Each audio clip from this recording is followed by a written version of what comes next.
Well, ladies and gentlemen, I have had the complete delight and joy of getting to meet and know Joel over at Other Life over the last few years. Gosh, time flies, doesn't it, Joel? And I've really enjoyed your thinking.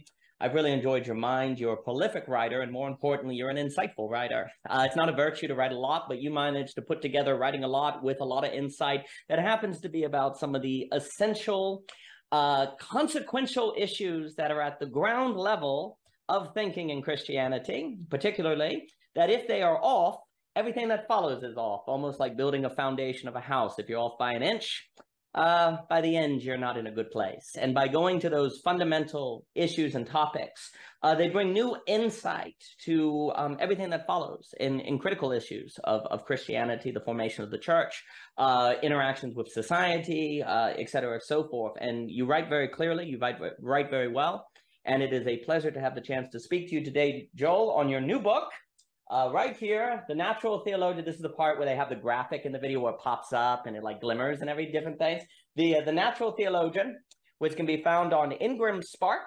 It can be found on Amazon, also at Joel's Substack, The Natural Theologian. There's a tab, My Book, that can be clicked where you can find it. I really suggest it. Again, you go to the table of contents here. There are different sections, like the section on language, I found remarkable.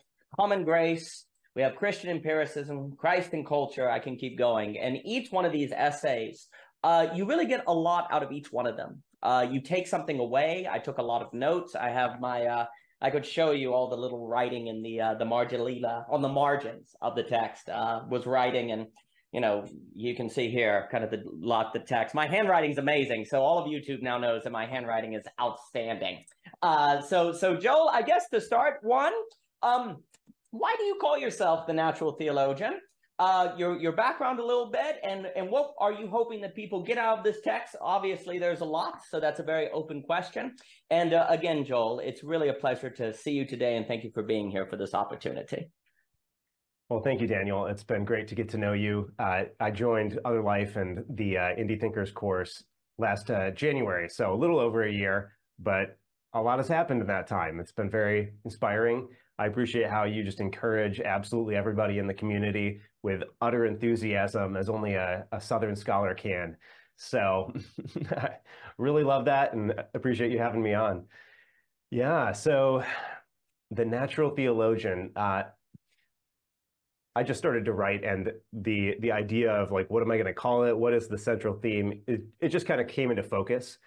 Maybe with a little foresight, I could have anticipated it, because having degrees in theology and philosophy and hoping to be what you might call a theologian philosopher, or philosopher theologian, whichever order, traditionally, natural theology has been a place for that. The role of philosophy and reason in Christian theology has prominently included arguments for God's existence, which is the more standard central aspect of natural theology, but more broadly, the idea that reason and philosophy are a positive contribution to Christian theology, as opposed to merely taking our view of philosophy from one throwaway not throwaway, but one comment of Paul's in which he lambasts worldly philosophies, as if that were the whole story, not taking into account Acts 17 and his very well-educated engagement with the other philosophers and so on. So I'm seeking for it to be a sort of symbol of my bringing together of philosophy and Christian theology and other sources of non-biblical knowledge for Christian theology, including the sciences, ordinary human experience, pre-scientific, and all of that.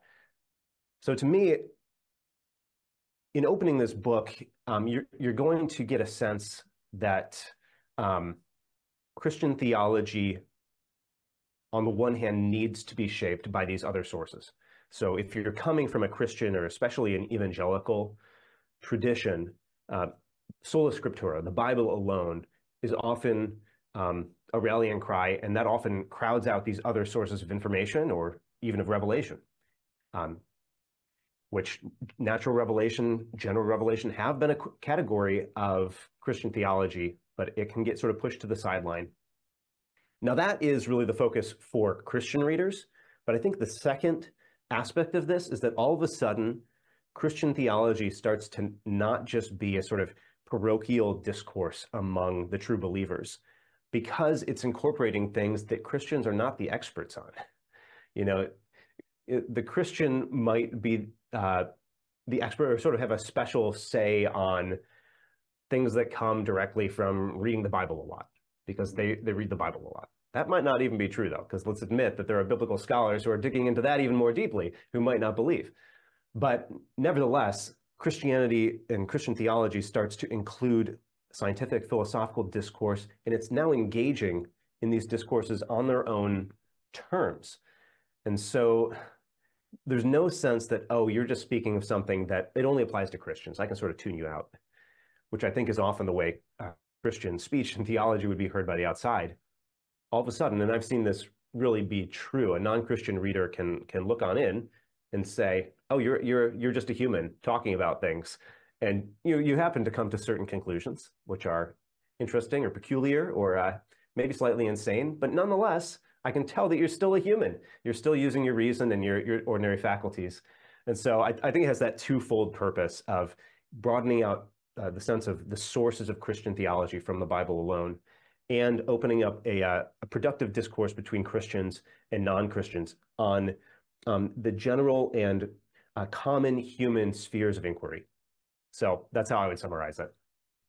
Magnificent. I love this opening in your introduction where you say, the fact that reason and experience play a role in theology is the reason for the divergence between different interpretations of Scripture. Correctly, but in an unexamined way, thought and experience are influencing different theological formulations, which is kind of the notion, the very fact that you have so many different interpretations and so many different takes on things would suggest that there has to be some sort of external source from the Bible that is leading to all of those different interpretations and different things. Somewhere in here, and I've used the example now, I think, in 3 conversations, so thank you for it, where you were mentioning the donkey. You know, the Bible does not tell you what a donkey is. When you read the Bible, it assumes you know what a donkey is.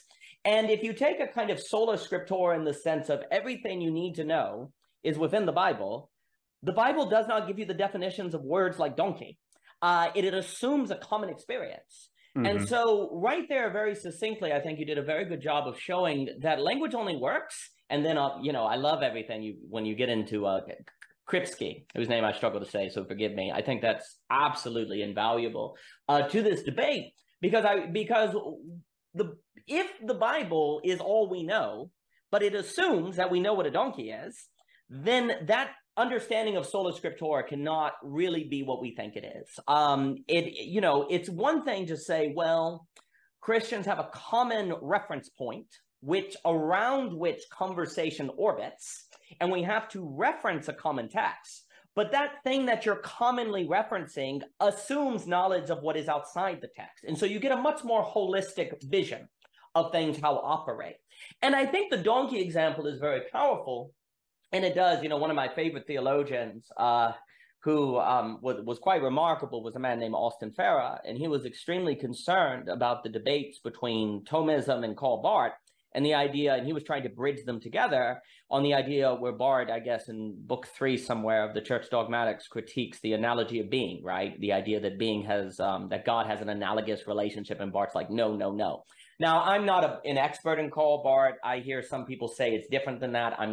I don't know, but from that common understanding of Barth, at least taking out the analogy of being, there was this idea that Austin Farah just comes along and he's like, but all words are analogous, all terms. If the word good has absolutely nothing to do with God, when we say God is good, then why not say God is fish? Or God is, leprechaun or something, right? And I think you had that point as well in a very powerful way when you're talking about if words only refer to words, if it's all coherence upon coherence, well then, why say anything at all, right? It's not something that any of us practically believe. And I think right there, your book brings to the attention of, just with that donkey example, does anyone actually believe that all knowledge comes from the Bible? Is this something that you actually believe?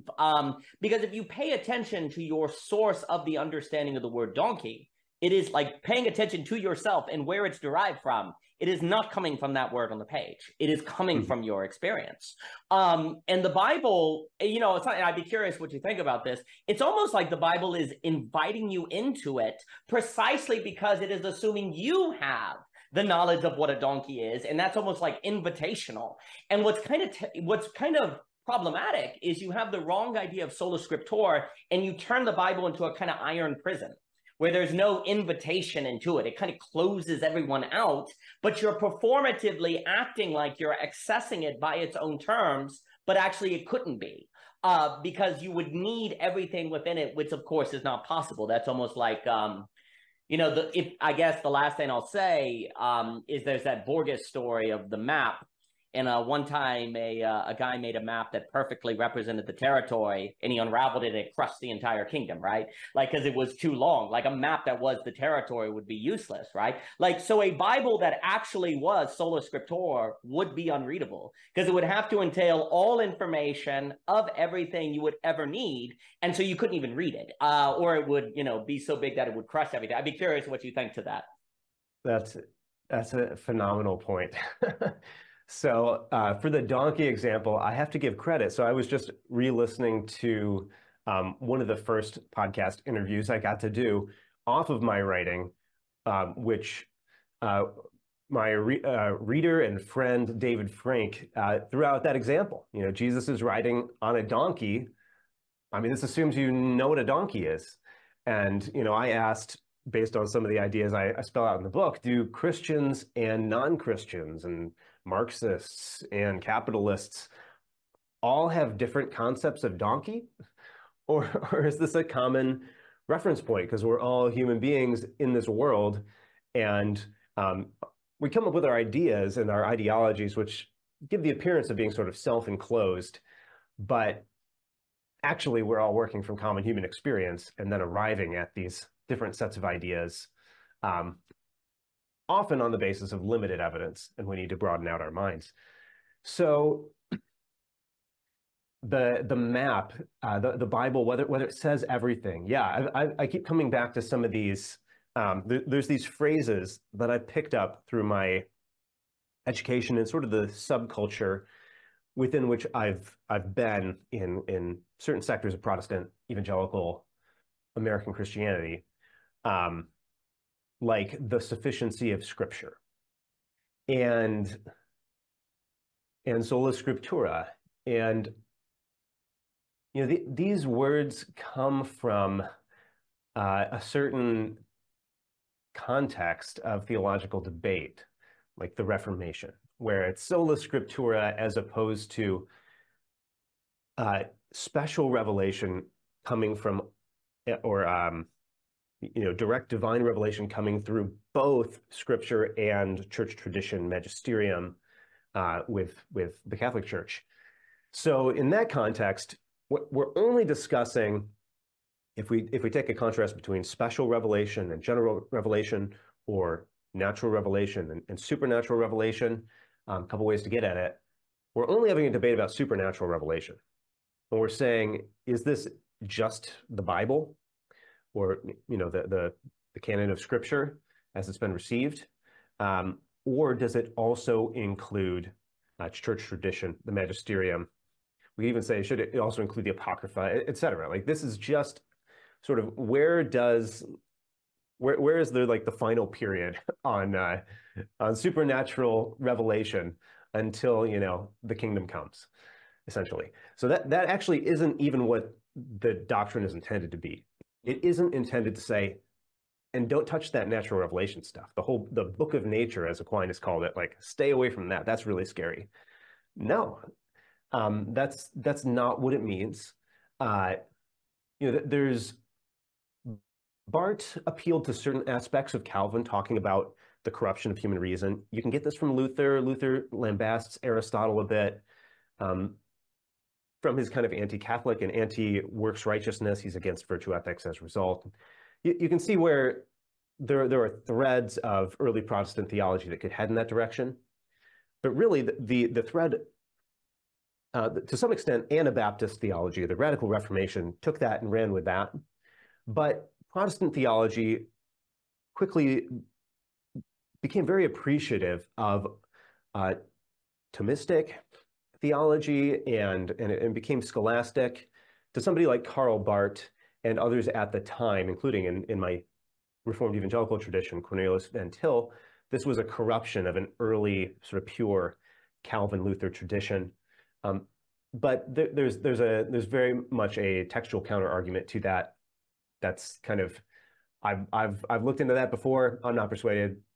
I think the Reformed scholastic tradition, the 100 or 200 years after the Reformation theology does not reject natural theology. It's very much working in continuity with the Thomistic tradition of using philosophy and reason to contribute, but just a very clear distinction that you can't get saved via natural revelation alone, which later rationalists, Kant, and after were trying to do a religion within the bounds of reason alone. So it's natural revelation is really there. It's just it's limited in its scope. It can acquaint you with things like the existence of God, arguably.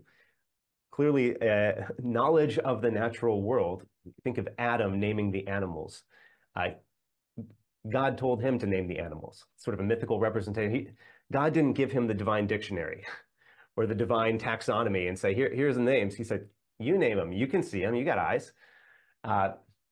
So I feel like I've strayed a little ways from the original question. No, well, a few things. I think that's an outstanding answer. First off, what you were saying about needing to understand sola scriptura is situated in a particular debate at a particular time, and that the category must always be read in the context of its debate cannot be overstated. One of the great problems is that these phrases get a life of their own, independent of what they are referring to. And what in a very funny way, you know, if there's something about, just generally speaking, where the Bible actually invites us to bring our experiences into its words. Like it's almost, the structure is relational. It's kind of like, bring your experience here and I will situate it in the work of the creation of the God of the universe in Jesus Christ. There's an invitation to it. Likewise, we must be careful to pull these phrases from the relation that it is in, where we lose sight of the whole, dare I say, family of its operation. Because when you do that, it becomes a kind of orphan almost, and it takes a life of its own. That becomes very problematic. What I would be curious how you'd respond to this. I always understood the critique of natural theology that would be more beneficial is the idea of being careful to not let your categories of thought be derived from nature. Or what I mean by that is, like, there was a tendency for some Christian theologians to use Greek categories by which to understand God, as opposed to God as a person that you find from the Bible. Now, someone like Austin Farrer comes along and says, well, that doesn't mean the Greek categories are useless, but you must be careful to let some of the categories that you have in Aristotle be domineering over, say, Christian categories of, say, Trinity, or God coming in the form of Jesus. Where I think it's very different, though, is there's a difference between, say, making the God of the Bible fit into Greek categories. That's very different from then saying that, well, actually, your experience of the world has nothing to do with the Bible. So, but to me, like, to say that you don't want to reduce God to Greek categories is much more of an and picture. Like, yeah, the categories of Greek can be included in the Hebrew. What does Athens have to do with Jerusalem? Athens can be included in Jerusalem. Just be careful not to let Jerusalem be eclipsed by Athens. And I almost have a way where later on in the book, you kind of talk about this tendency of some Christians in kind of the Christian post-humanism to let their, post-humanism, wow, maybe it is post-humanism, in a way, let the metaphysical issues that Christians are comfortable talking about be kind of set by secular society. You're only allowed to have as many metaphysical entities in your thinking as are respectable, right? I feel like some of the debate on the natural theology was actually, ironically, a warning against doing that. It's like, and funny enough then, natural theology turned around and was actually assisted in making that very mistake. It actually turned around and actually made it worse, because then people are like, well, let's only use the metaphysical categories like mathematical entities, right? Well, the original debate against natural theology was precisely not to do that.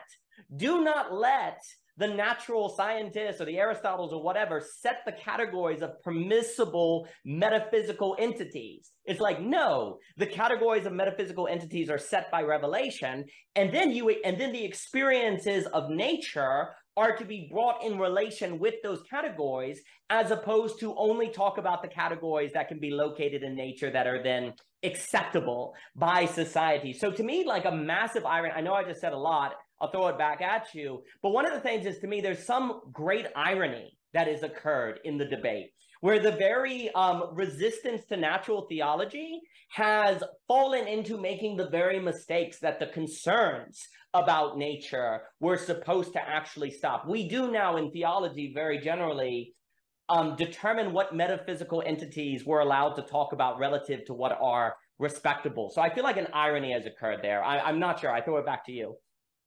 Yes, there's definitely an irony.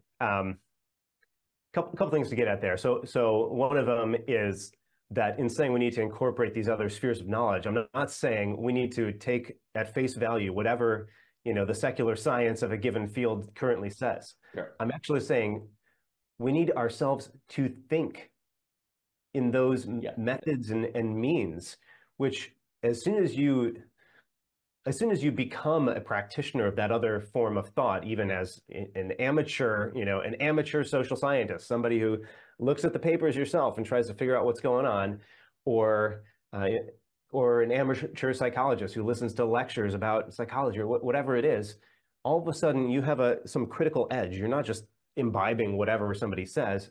You're like, I think this school of thought is correct, or I think this dissident group of scientists who are the minority report are actually correct. That's very possible. The other thing about that irony is it's exactly as you say. I mean, first of all, I heard this a lot in certain theological contexts, like my college studies, and the idea that the Greeks are just terrible is just very weird. The idea that would be the Christian take on philosophy is just like, I mean, that's the same as let's just not do philosophy.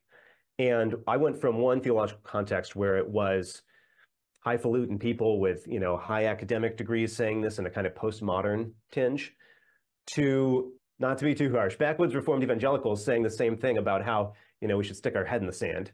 But they had the same upshot, which is let's not go into the agora with Socrates and join in the practice of philosophy.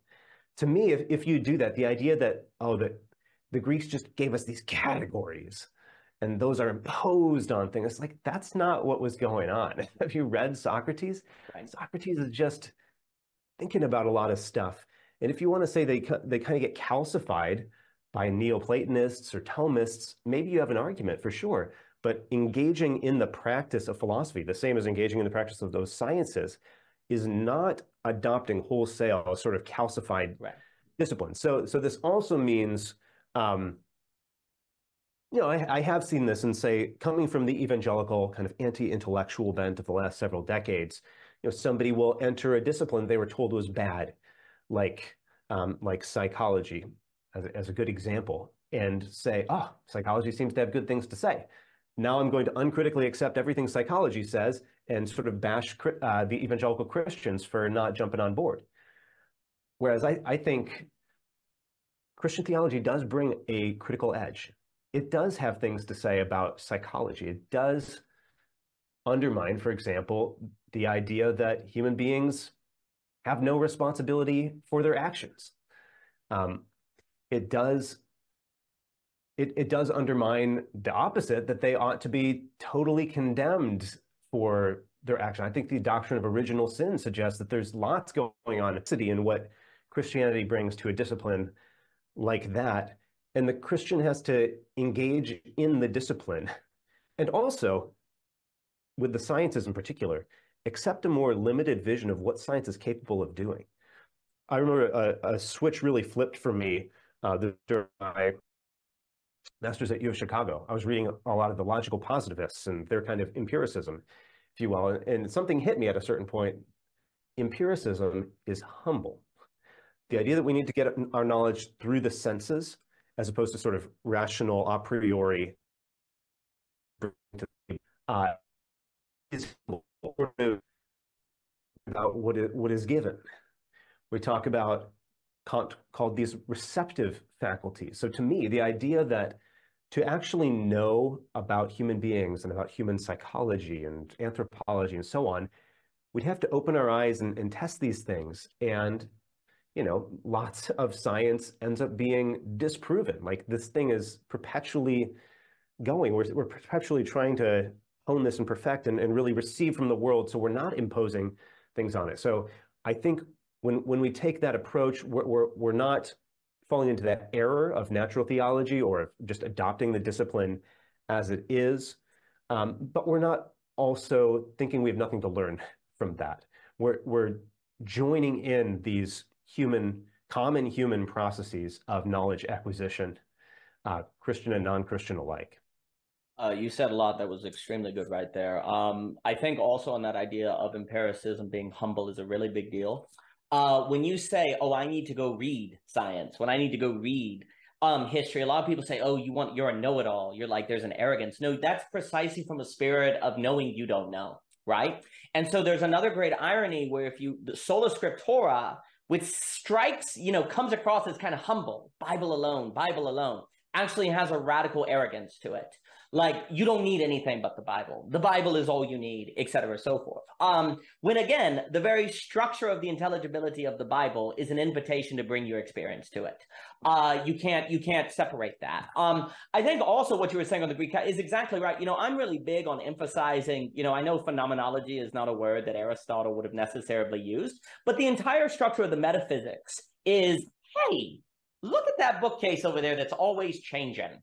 Isn't it weird that it's always changing through time and yet there's a stable thing that we refer to as a bookcase? How is that possible? And you see the key, like you're saying, the categories of Greek thought of, say, in Aristotle are always linked up with phenomenology. The categories are derived from the observation of the world, and they are always second. They are never first. And the concern that I think people have had, and I understand it because of just how Greek thought was interpreted, was the notion that these categories come to usurp experience. Well, the method of the classical thinker is not that. They're more of placeholders of experience. They are not things that you can put on experience ever. Categories must always be humble. There is an inherent humility to all categories. Now, perhaps the energy-saving lazy brain likes to think that categories can be all you need, that you don't need to have experience, and that would be an evidence of a certain brokenness that the human has in that laziness. But it would be an error to say that we're destroyed. Like you have that part in fallen but not destroyed, I believe, which is a lovely way to think about total depravity. I like how you were also in that essay saying we may need another phrase. If there are any candidates, let me know, because it is very difficult to use a phrase with total in it and not have a lot of mistaken takes on it. So it's very clear that the human being is prone to cheat mentally, to try, and categories are a way that we cheat by making them dominant over experience. But classically, categories are placeholders for experience, and experience always has the dominant vote. And that being the case, then all categories of Christian theology ultimately have to be derived on some sort of experience. And what's so weird, you mentioned Paul with the worldly philosophy, and I remember Peter Kreeft saying this once. He's like, Paul uses Greek thinking all the time in his books. By worldly philosophy, he means bad philosophy, not philosophy in general, right? Also, Paul is clearly, and I think you cite this, in Romans, when he says, look at creation, the singing, there's this clear sense of look around. It's very kind of Aristotelian, and that's it. Very sort of look around and see the movement of things. And also, too, critically, just to kind of finish the point, when Aristotle says God is the first cause, final cause, blah, blah, blah, it's actually based on observation. Everything has a movement in it. Everything has a kind of formulation through time. If this is thus, and he gives his argument, there would be a final cause like beauty attracting everything to it. Everything is being attracted to God. Also, too, as you know, I always think it's important in the Summa Theologica when Aquinas is talking about these categories, the notion of what have now been called the proofs of God, which of course can have that function, actually are kind of written assuming God exists. And if God exists, we would expect him to have these categories. Like he would have characteristics, of being a final mover and a first cause. Oh, and by the way, there would be reason to think these things are so. So maybe actually the God is that we're believe in, there would be basis to believe on him. But there's also a way in which there's a naming that's kind of going on, where God is moving things toward him. But it's based, here's the key, that would mean the final cause is based on what?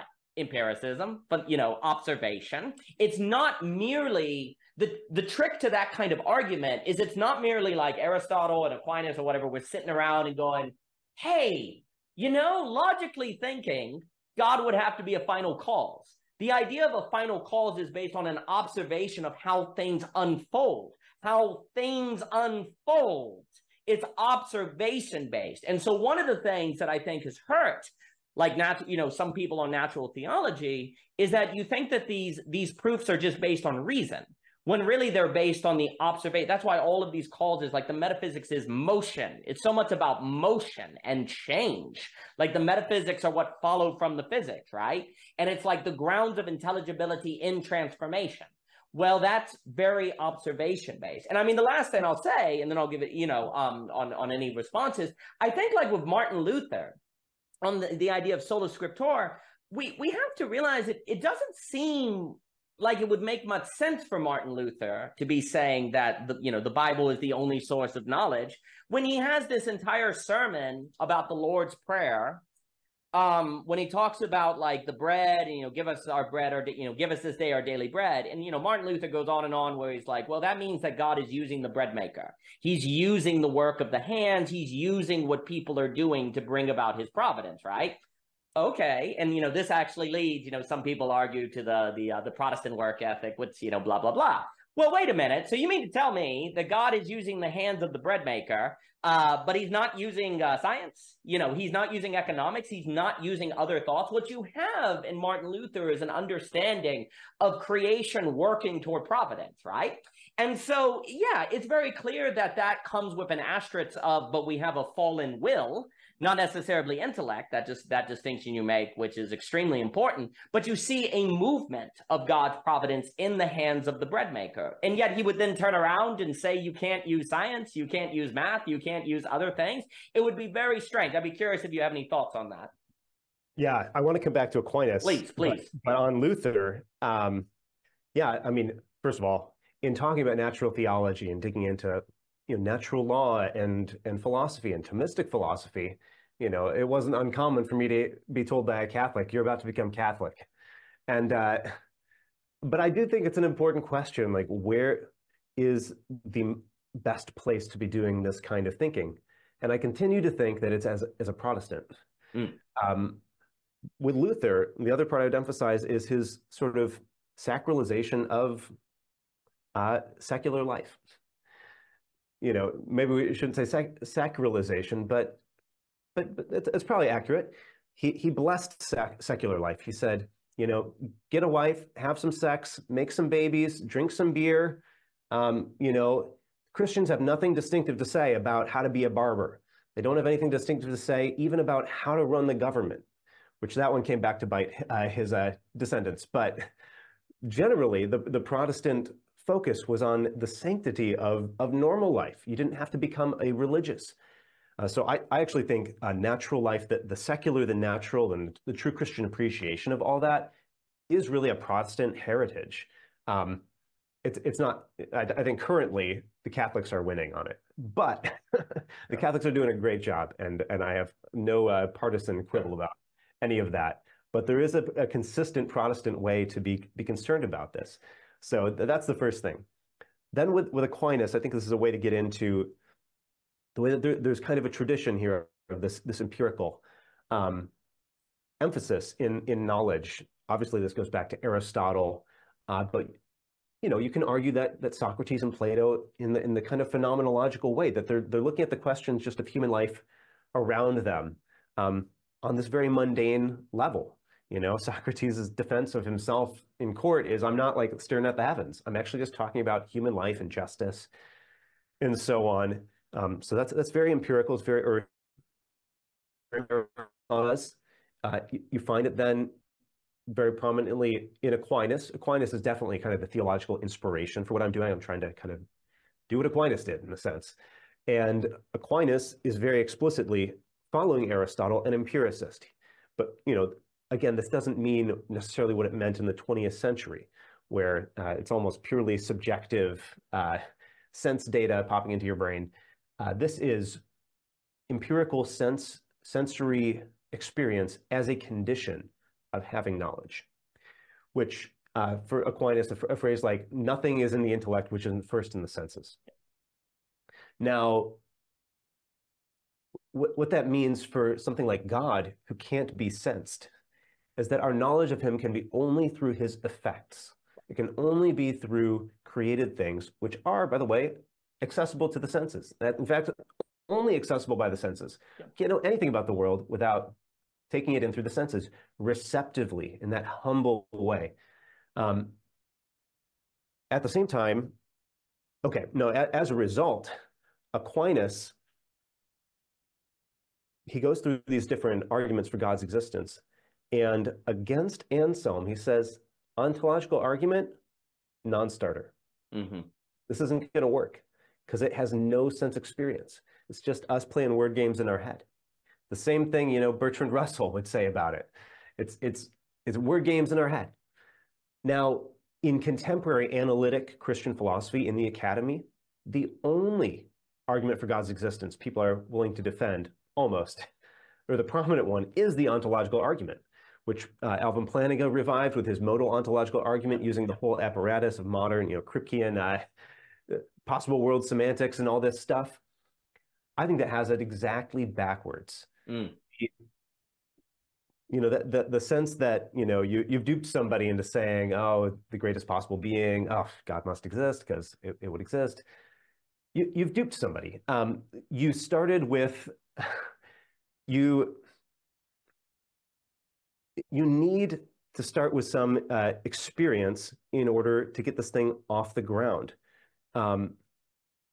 I'd have to dig back into the details. I know there's some really pithy way to say it, but you know, the cosmological and the teleological argument and several of the other lesser known ones that Aquinas digs into, these all depend on us experiencing the world and seeing it kind of point beyond itself. And I do think that they're totally valid as proofs. In the Summa, he's not really trying to, you know, dig into all the details. I mean, I think he makes some great arguments that other people have expanded upon. That the experience is absolutely necessary as a starting point, which means the whole apparatus of common Christian and non-Christian natural science and philosophy is sort of the starting point for any and all of it. So that's my sort of historical background for Christian empiricism and natural theology. I think that's magnificent.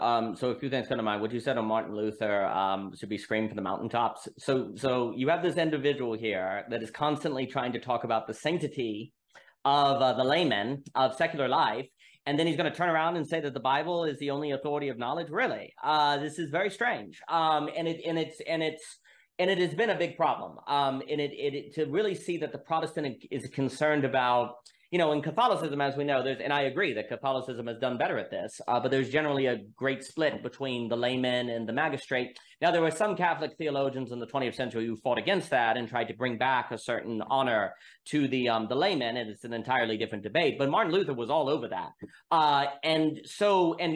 There were some mistakes that came with that, but this idea of laymen, everyday life, having a certain participation in the divine, in what God intends, cannot be overstated.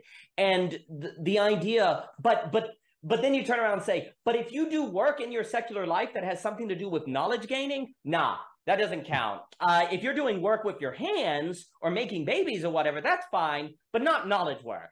Like, that doesn't count, right? That really does not make much sense. And also, too, I think we have to remember that what Martin Luther is writing, you know, today we have, because of the society, kind of a hard split between academics and blue collar, white collar, all of these different splits. Well, these are quite modern splits, right? Most people, if they were doing any learning, one can even go back to like the Jonathan Edwards sermons that are going on for hours, the Lincoln Douglas, not to romanticize it so much, but there really was an idea that intellectual life was a little bit more integrated in everyday life to the degree that people did it. So are you saying that Martin Luther would be like, everything you do except between 7 and 8 p.m. when you're talking philosophy, God can use that, but between 7 and 8 p.m., no, God cannot use that. And that thinking is corrupt and useless, right? Now, I know that Martin Luther and there's all these differences between Ziegler, all these different people, I understand. But let's say that I'm speaking to the zeitgeist, the general Protestant notion that Martin Luther is against all of these different things or whatever, which I think is a mistake. Like, it's easier, I think, to make this mistake, I guess is what I'm saying, on this idea that revelation, good, reason, bad, when you have the occupational division of labor that is formed in the 20th century, where knowledge workers are over here, blue collar workers are over here, and that seems to give some oomph to the revelation reason division, but that division doesn't really exist to the same degree for most of human civilization. Obviously there's a magistrate, obviously different things, but I think the division of labor contributes to this mistake, in my opinion. Do you have thoughts on that? It's just a thought, Yeah. Oh, that's true. I hadn't quite put it that way, but yeah, I mean, here's an idea of economics is what's influencing theology, and in the kind of American evangelical thing, I mean, that's a big deal because so I went to Westminster Seminary in Philadelphia, which broke off from Princeton Seminary, which had been the last of the kind of mainline seminaries that was still theologically orthodox.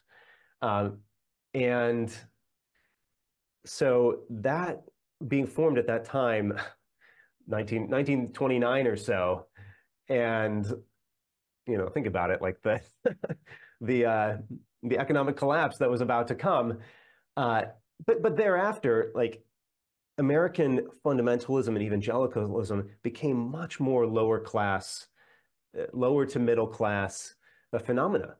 So they had to abandon Princeton and the kind of the heights of, the classic class division would be Episcopalians at the top, and then Presbyterians are maybe a little more upper middle class, and the Baptists and the Methodists somewhere down there. And however, there's some Protestant structure of different denominations being different social classes, but definitely in the split from the main line, the fleeing from theological liberalism, you have a major kind of class division, and things come with that. The further on in the class, upper class, socioeconomic and all that you are, the more likely you are to have higher education, the more likely you are to be concerned about the kind of status and honor that comes with academic work and being seen as favorable to it, with it on these different disciplines. And you're right, if it sounds like a kind of blue collar Protestantism has taken over, which is like, I've never even thought of, doing these higher disciplines. So who really cares? Who needs, secular psychology? Who needs philosophy? I work with my hands, and Martin Luther says that's great, so I'm good. But that does lead to a problem as a movement ages and grows, and does have some more intelligent people and some people with higher levels of education seeking to influence things at higher sort of status and power levels.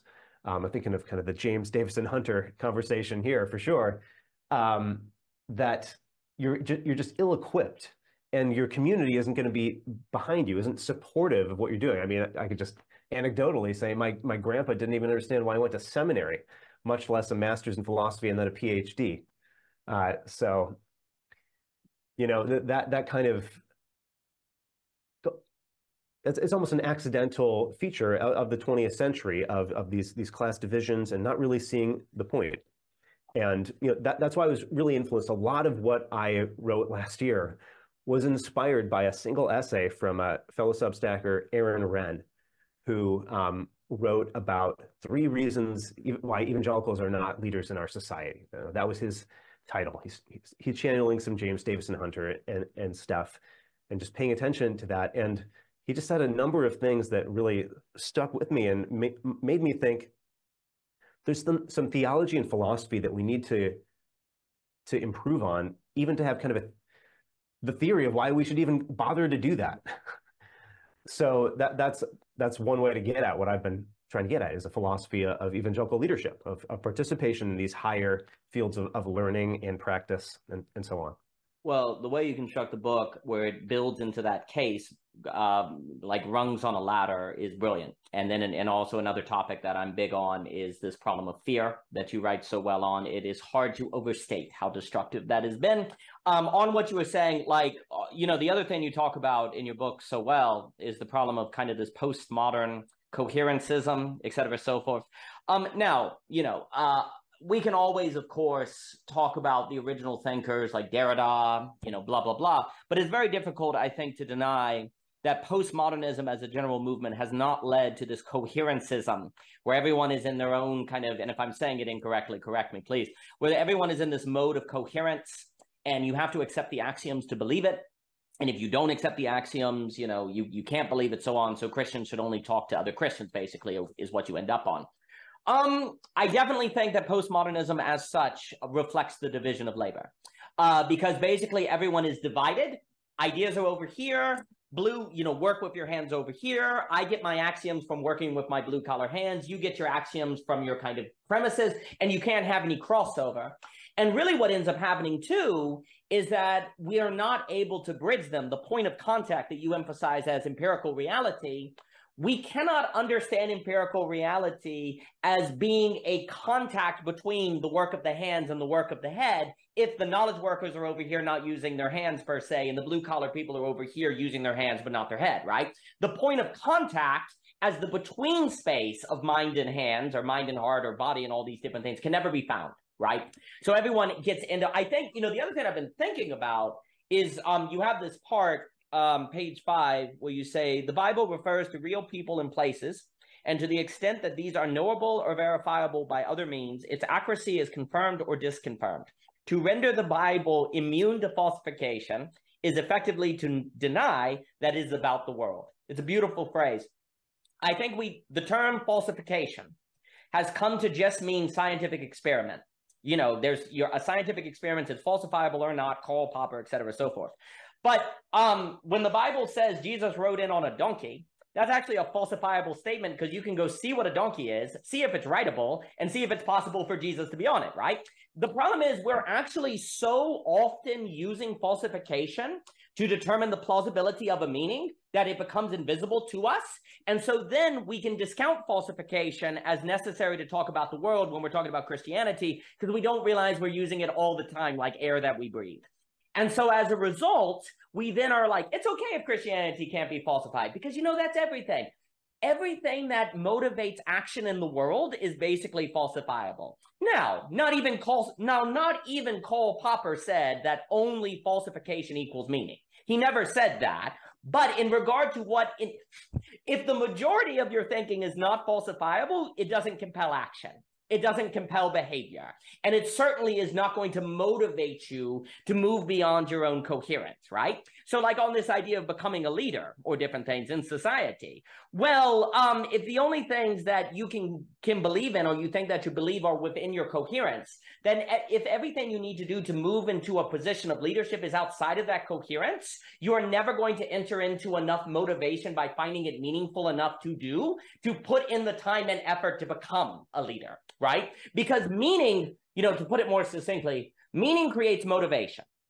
If the only meaning that can be found is unfalsifiable meaning, then the only things that will compel action are what keep you in Christianity and the coherence of Christianity, right? So you might be a leader of a church, you might be a leader of a mission trip, but to compel motivation to become the leader of a corporation or a leader in politics or a leader in the community, you're not going to have the motivation to do that, because people will not find it meaningful enough to do.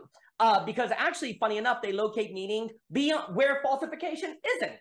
When in fact, falsification and meaning can go together. It's not the case that everything meaningful must be falsifiable. But if you start saying, well, what's Christian can't be falsified, well, then you're indirectly telling yourself that what can be falsified isn't Christian. And then all of the points of contact that compel action to interact with other people are then rendered off the table. You're not able to deal with those things. And then you actually almost make it holier to think according to things that can only be known as a Christian. And so then that removes even more motivation to understand things that could be known by non-believer. Like basically what you end up doing is saying, if a non-believer can know it as well, then it's not as holy to master than what only a Christian can do. Well, my gosh, you've created motivation then to never engage in activities that are accessible by non-believers, right? Well, guess what's accessible by non-believers? Politics, business, society, everything that is a position of, dare I say, strong leadership in secular society then becomes unholy to participate in because it is knowable by non-believers just as much as it is knowable by believers. So the doctrine of coherentism indirectly makes it holier to only know things that can be known as Christians, makes it less holy to know things that can also be known by non-believers. Therefore, there's motivation not to do those things in favor of what can only be known as Christians. Therefore, Christians don't get good at the things to be a leader in society, and artists or politicians, they're bad at it, they're mediocre. You get a kind of Christian mediocrity, dare I say. And then, of course, they're not leaders. So it all feeds together. I said a lot right there. I throw it back at you. Yeah, it's brilliant. Well, I kind of want to dig into something specific that illustrates this, which is, what I'm calling coherentism. I experienced specifically at Westminster Seminary as presuppositionalism. So, for the listener, presuppositionalism is this school of thought about kind of how Christianity relates to philosophy and non-Christian thought, and you could call it an apologetic, a way of non-Christian and Christian thought interacting and defending the faith. And it comes from ultimately the kind of Dutch Reformed tradition, Abraham Kuyper, but then in American context, Cornelius Van Til, who is one of the first professors at this newly founded Westminster Seminary that broke away from Princeton. Van Til himself has a Princeton philosophy degree, so he's got some heft, but his idea is very specifically that all Christian thinking needs to start from Christian premises or Christian presuppositions, as he said. And so, first of all, there's an inspiring idea that all human thought is kind of controlled by these often unspoken thoughts or presuppositions.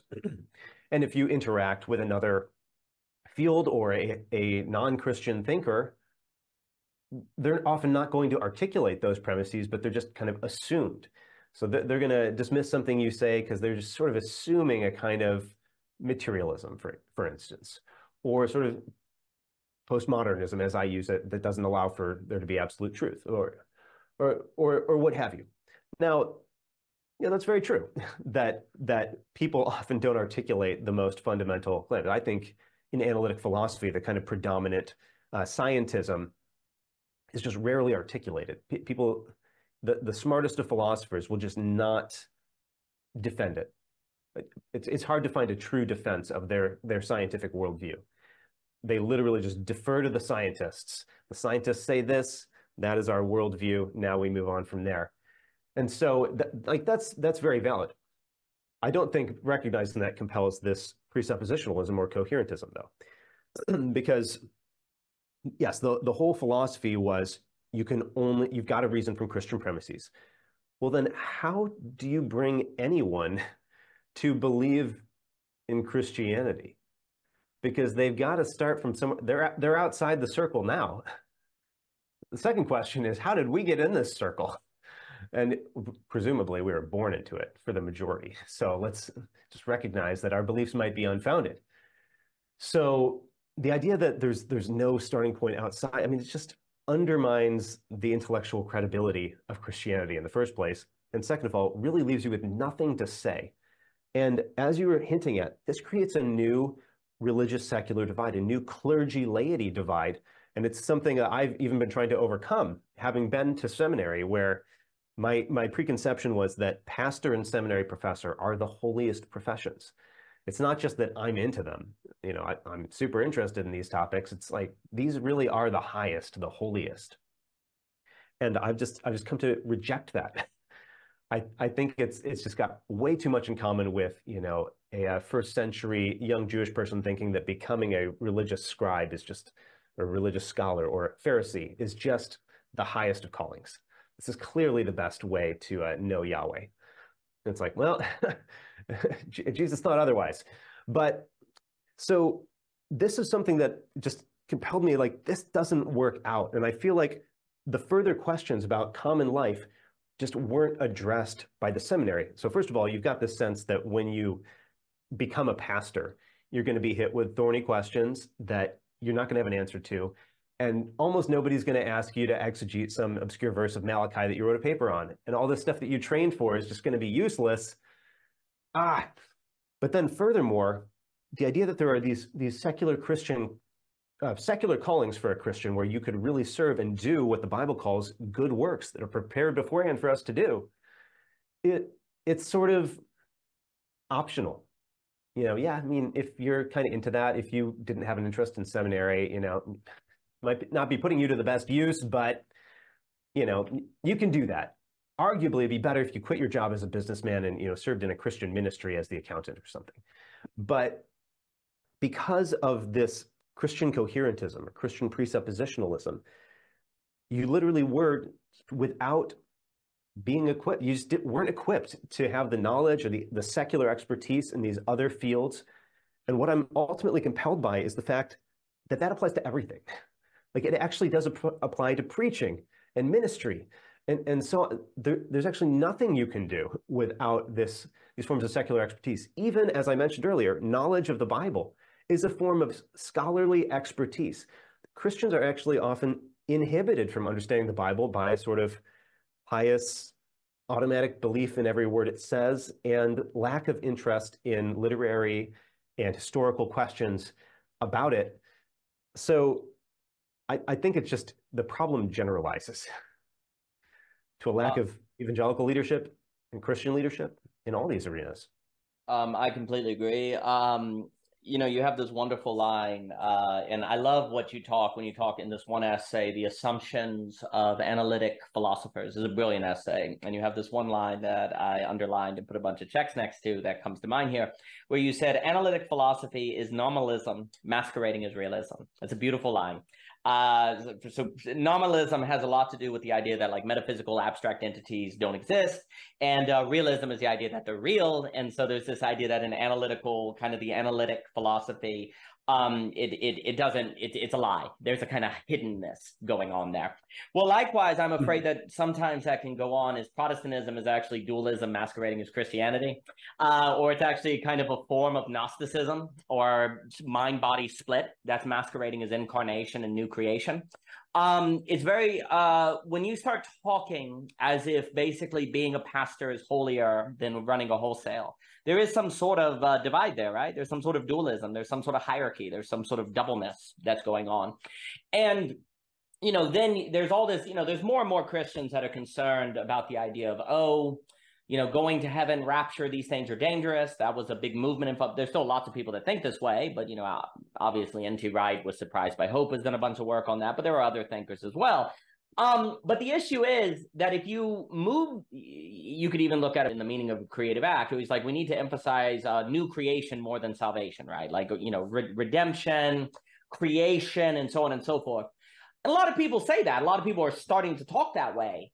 Well, that has to go all the way down, though. That means every divide goes away. Like divisions of labor, holiness, seminary versus blue collar guy, all divisions have to go. If you're going to talk about a new creation, all of creation being made new, then you have to make sure there are no dualisms anywhere in your thinking.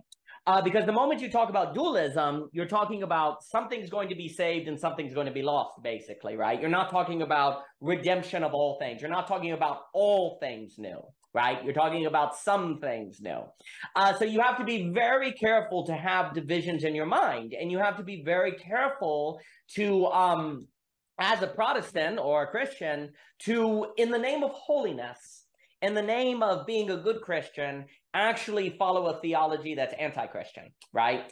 And to me, that kind of irony, I've spoken about irony a few times, like you have some wonderful essays in here on the notion of total depravity and how just because the total depravity should really be in regard to the human will being problematic, not the human intellect. The fact that we are fallen doesn't mean we can't know things. The Bible assumes you know things with the use of the word donkey, dang it. It assumes that we are self-deception machines, that we're prone to want things that are not good for us, so on and so on and so on.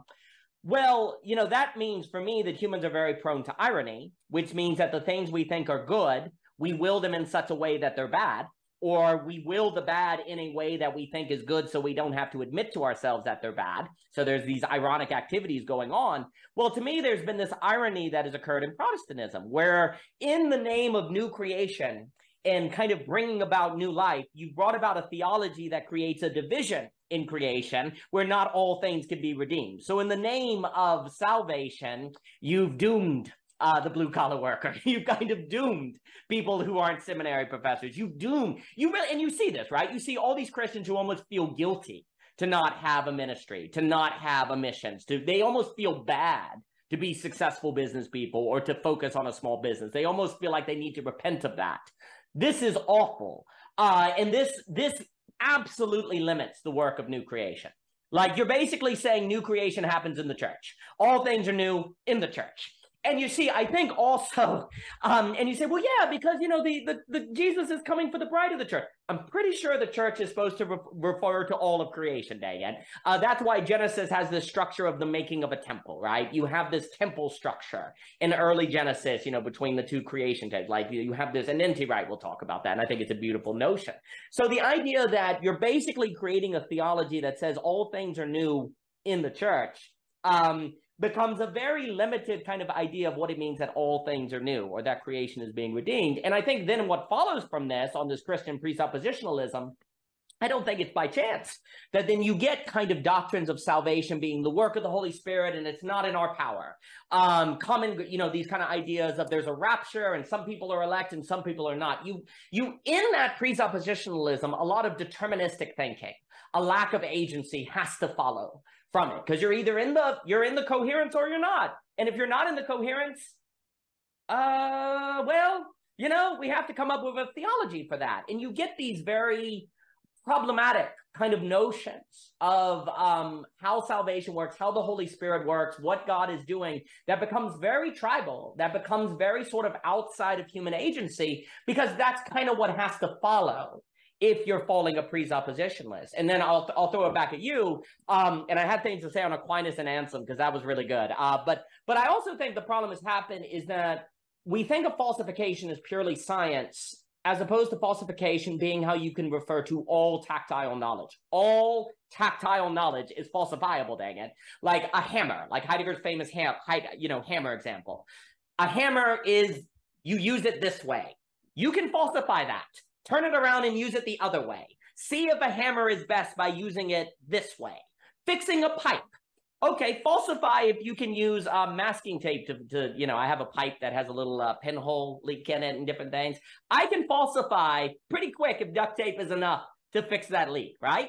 You know, we don't tend to think of it as falsification, but falsification is perpetually occurring. And it's falsification because anyone could come along and find out just as much as I could that duct tape doesn't tend to work as well as some other, maybe just replacing the pipe, right? So once you understand that all tactile knowledge is falsifiable, and basically the human cannot function without tactile knowledge to some degree, then to start talking about Christian knowledge as non-falsifiable, and non-falsifiable knowledge makes up the great minority of human knowing, you are literally saying that Christianity has nothing to say about the majority of human knowledge and life. That is what you are doing in the name of, and you are saying that that knowledge that has nothing to do with the majority of human life and operation is holier. So then people feel guilty all the time because 90% of the time, and I do think there's this guilt spirit that defines a lot of Protestantism. And I'm not saying just Protestant, I'm just speaking from my own experience. Like literally people feel guilty to do the things of their daily life that involves ways of thinking that are falsifiable, that are secular, that are tactile, because they've been led to believe that the holier knowledge is not falsifiable, and it's within that Christian coherence. So then there's a guilt. So then to escape that guilt from a psychoanalytical move, you start leading to theology like rapture, like out of body, like we don't have any control. It's all the will of the Holy Spirit, blah, blah, blah. Obviously, there's truth to these things, but you have then you have a psychoanalytical incentive to remove human agency. That's what ends up happening. And the more and more you remove human agency, yeah, you're not going to have leaders. Yeah, you're not going to have people who are going to be in politics or different things, because you've literally made the Christian feel as if any use of agency outside of the coherencism is unholy. And of course, that makes them pathological, because to function in the world, the majority of your ways of knowing and operation have to be outside that coherence. So it creates a very pathological subject. Yeah. Yeah, I mean, I've also been writing about this more recently since the book, and I called this Christian nihilism. And I'm struck by, I've been listening to some of your conversations with Samuel Barnes recently, and thinking about his claims about nihilism, and that, in getting out of bed in the morning, you're already not a nihilist. Just we all of us do performatively rebut nihilism every day. And so the idea that nothing we do here matters because Jesus did it all and it's all going to burn, and there's nothing we can do to save ourselves, so we just cast ourselves on Jesus. We can't actually live that out, but I do think a lot of church people are in that position where come Monday morning you're like, what do I do? I guess I just kind of do what normal people do, but it doesn't seem very Christian. And I forgot to think about God for like a whole week. Here I am that Sunday again, and I'm just feeling guilty. I've definitely been there in all that. One of the things that's been most helpful to me in all of kind of what you were just talking about, and we can discuss whether this is a dualism once again, but it's a distinction Bonhoeffer made between the ultimate and the penultimate. And, it's in his way, it's his way of responding to this kind of dualism. So the claim seems to be that from Christians, only ultimate things matter. The ultimate thing is for a Protestant to be justified by faith, which you already are because you believe, and the ultimate thing is to be saved in the hereafter, kind of escape to go to heaven, which, in spite of the fact that we believe in bodily resurrection, is the most common phrase for what happens hereafter. We go to heaven.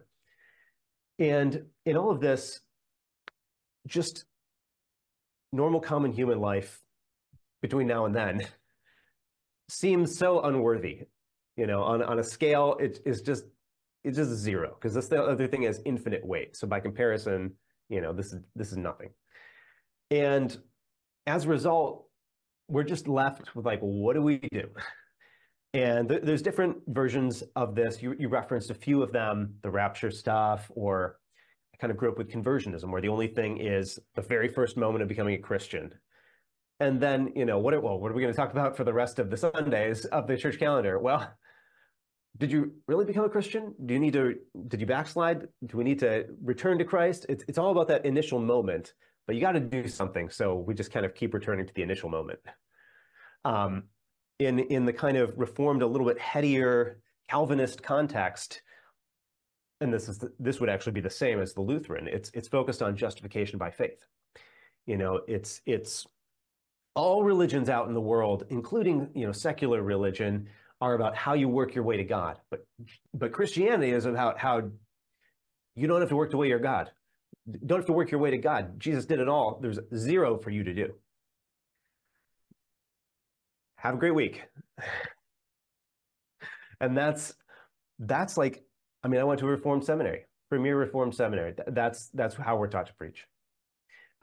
They believe in technically the third use of the law, but especially one professor said, okay, but if you Calvin's third use of the law was as instruction for a holy life. So yeah, you're a Christian. Actually, you should live according to this pattern. It's not going to save you or not, but you should live according to this pattern. And this one seminary professor said, oh, if you go there, you better follow it up with, but even if you don't, Jesus will forgive you. It's okay. And I'm like, oh man, there's nothing to do. There's just no point to anything. Okay, so now you get to Bonhoeffer. Dietrich Bonhoeffer, the ultimate,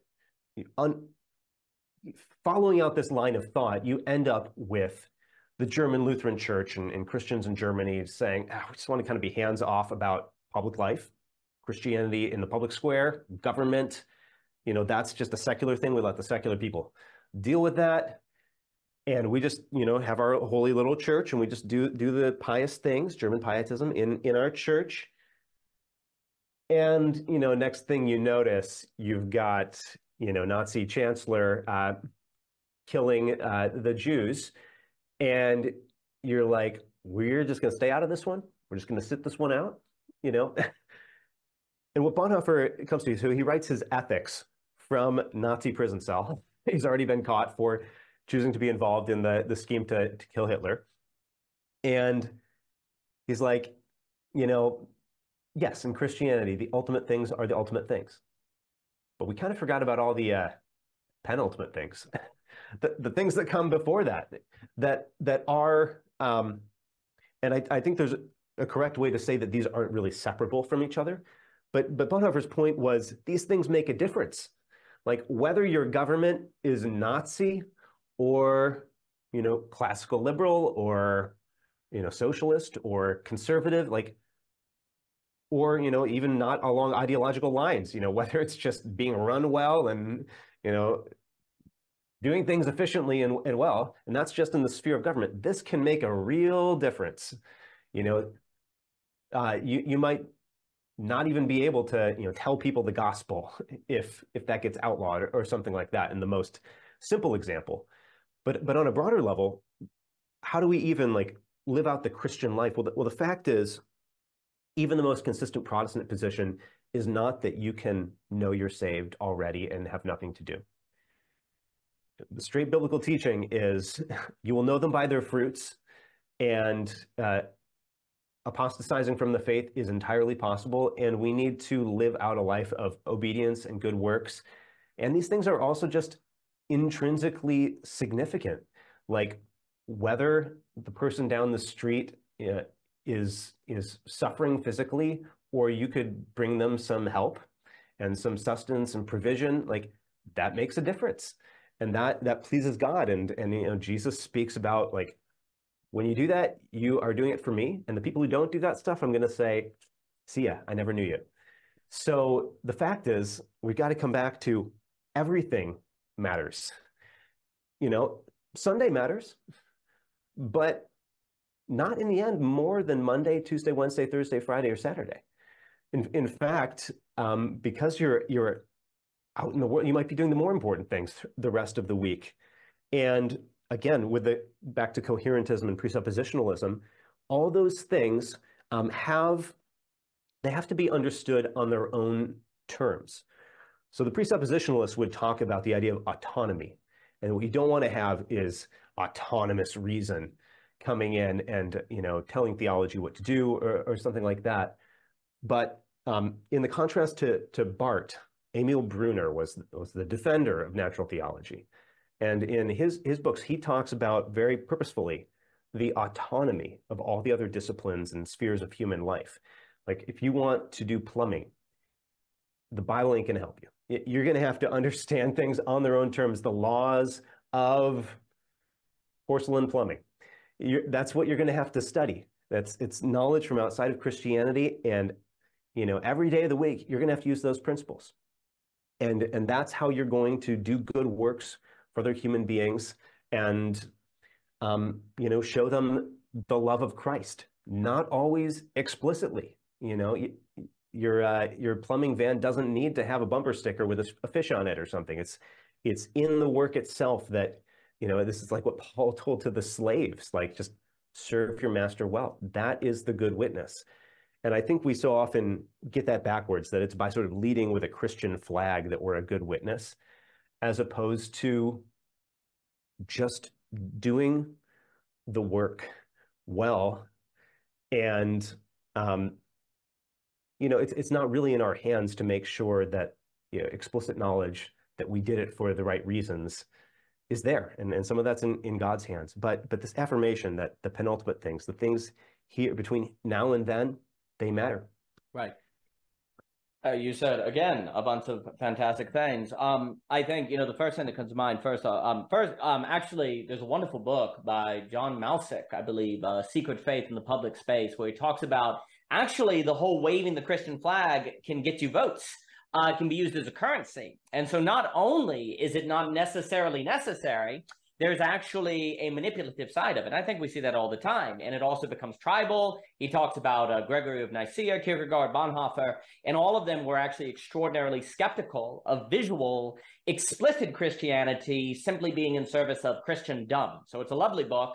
It's kind of turning Christianity into a currency, into a public and social currency. And I think he's exactly right. I think it is also the case, it was wonderful that you have been reviewing those videos with Samuel Barnes. I adore Samuel Barnes. And in the same way that there's a performative contradiction in nihilism, I think there's a performative contradiction in talking about the fallenness of reason, because the only reason you know what the word donkey means is because you have reasoned. You cannot not reason. And likewise, when you learned what a donkey was, I promise you, you didn't have your Bible. You probably did not have your Bible on you. You were autonomously reasoning when you learned what a donkey was, so that you could bring it to the word donkey in the Bible, right? So the issue is that autonomous rationality, there's a real concern with the idea of always only using rationality. But of course, there are episodes where you just use rationality or reason. That's not inherently bad. In fact, it's inevitable. The problem is only using reason without revelation. It's almost like what you have going on is that people are talking as if you have to always, in all moments of every day, always have reason and revelation 50-50% in equal operation with one another, right? And if you're not doing that, you're an autonomous reason, and that's problematic. That's a performative contradiction. I promise you, when I was trying to figure out what in the world is wrong with my dishwasher, I didn't have a single Christian thought. I had, quote unquote, my only thinking was, what is wrong with this? What tools do I need? I was engaged in a whole lot of autonomous reason in that moment, per se, right? But then later that same day, I was trying to figure out what friggin' like 1 Corinthians was talking about, right? So the problem is there's not enough of an episodic way of thinking.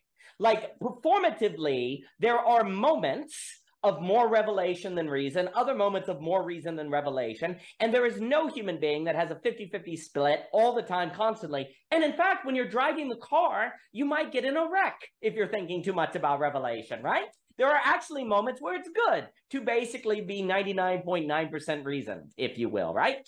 And so the notion of reason must never be autonomous is a performative contradiction. There is no human being that never does not that, I guess. You know what I'm trying to say? That there's never a human being who has never engaged in autonomous reason. And in fact, and I know reason, rationality, some thinkers use these differently, so forgive me for conflating them, but there's no such thing. There's no such thing. And in fact, based on what you, like the point you make on the donkey, I just use that example because it elucidates the point. It's actually not good to have autonomous revelation. Because if you did that, since the Bible is not every word known to man with definitions, you literally, autonomous revelation means you can't read the Bible. That's what it would mean, because it assumes your knowledge of a donkey. So the problem is when they talk about the problems with autonomous reason, that suggests that autonomous revelation is good, right? Why wouldn't it be, right? There's no such thing. It doesn't exist. You can't do it. Autonomous revelation would not exist because it assumes an embodied knowledge. It assumes a form of reason. So it's all mixed up. It does not make sense. The question is more of a skill. Do you have the skill to identify when reason is needed here, when revelation is needed here, what kind of reason is needed here versus revelation? And really what you could say, if we want to give like the concern of some thinkers of natural revelation is that, of natural theology maybe, is that, oh, you're so concerned about natural thinking that you never learn the skill of applying revelation in the right places at the right times. Okay, maybe, but I don't know of anyone who actually argued that. You know, it's almost like a straw man that kind of emerges, right? And then gradually, skill becomes exclusive revelation thinking, right? The nuance is lost, and now we have this thing that has consumed Christian thinking and proven very problematic. So it's a performative contradiction, I think, in my opinion. I think, and it leads to, I really like this idea of the initial moment. I completely agree. I almost want to call it like, that's really good. Like this ever return to the initial moment. It's like this and that's all it is. It's like, okay, what now? Well, let's make sure you're not back. So it's a surveillance state. The church is a freaking surveillance state.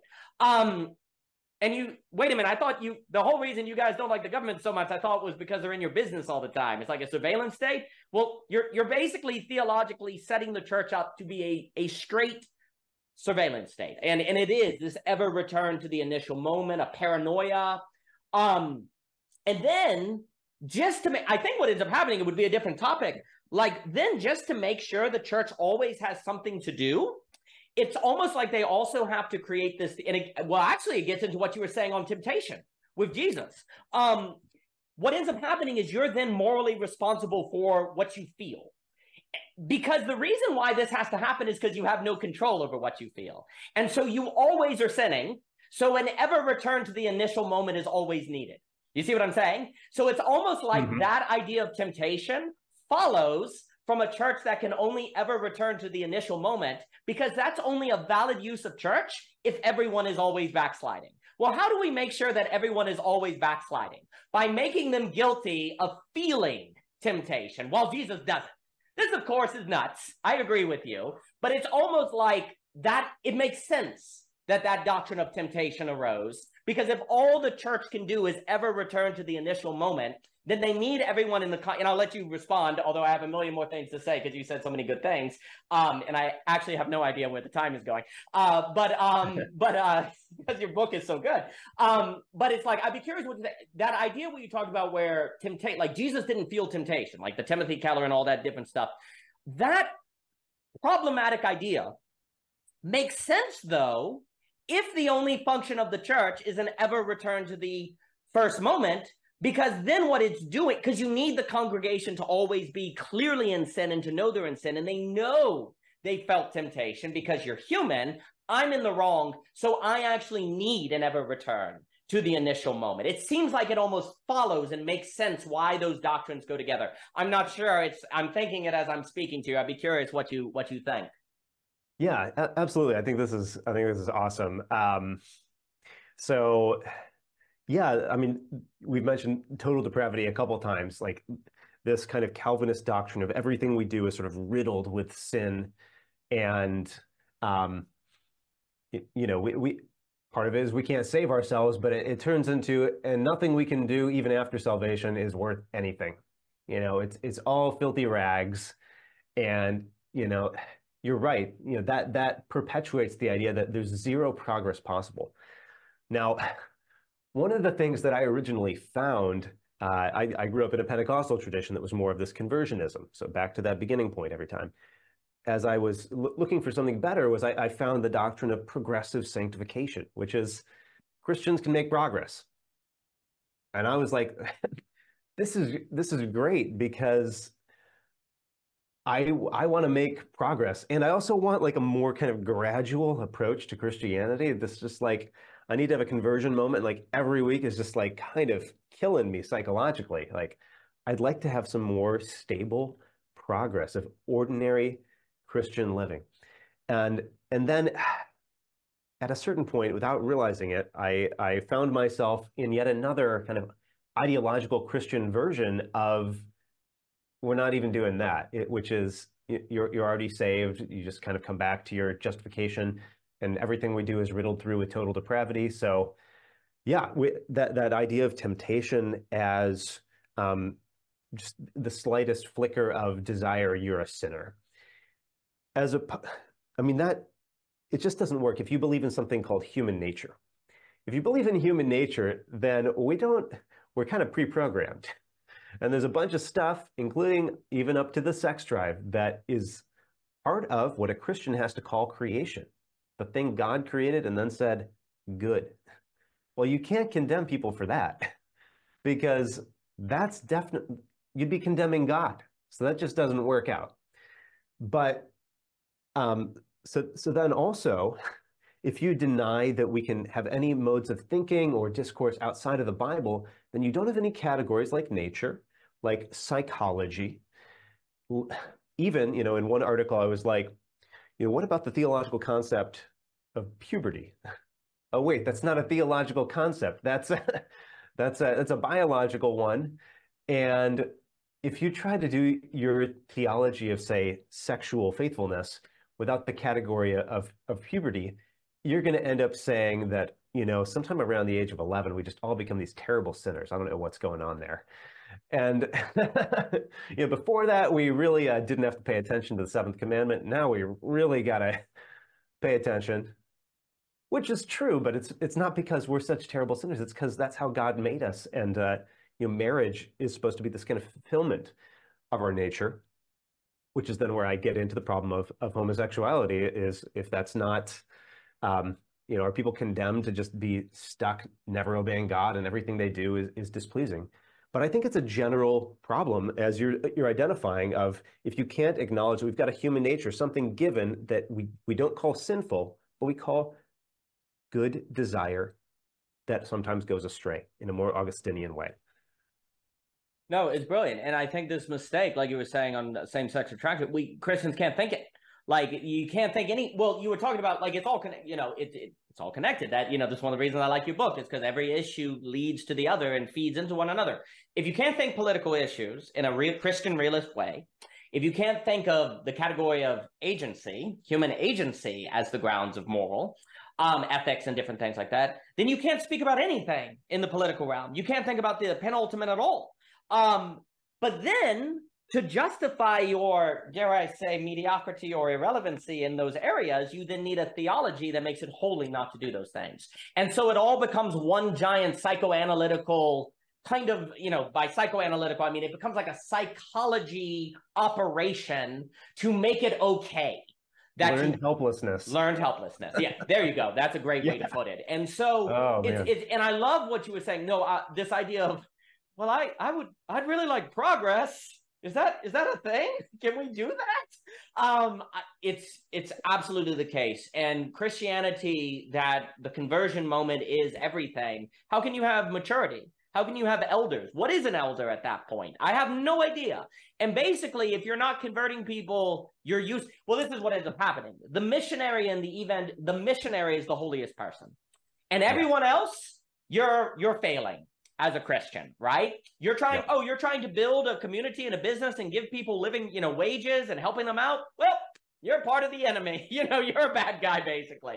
No one says that directly, but in this theological apparatus of learned helplessness, maybe we'll call it like ELH, evangelical learned helplessness. I'm not sure. I'm thinking of a phrase, right? Like in that, you're always feeling bad.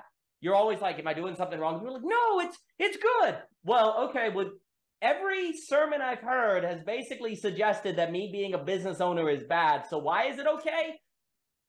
Well, let's get a lot. Like, people don't have a theological justification. So they say it's okay.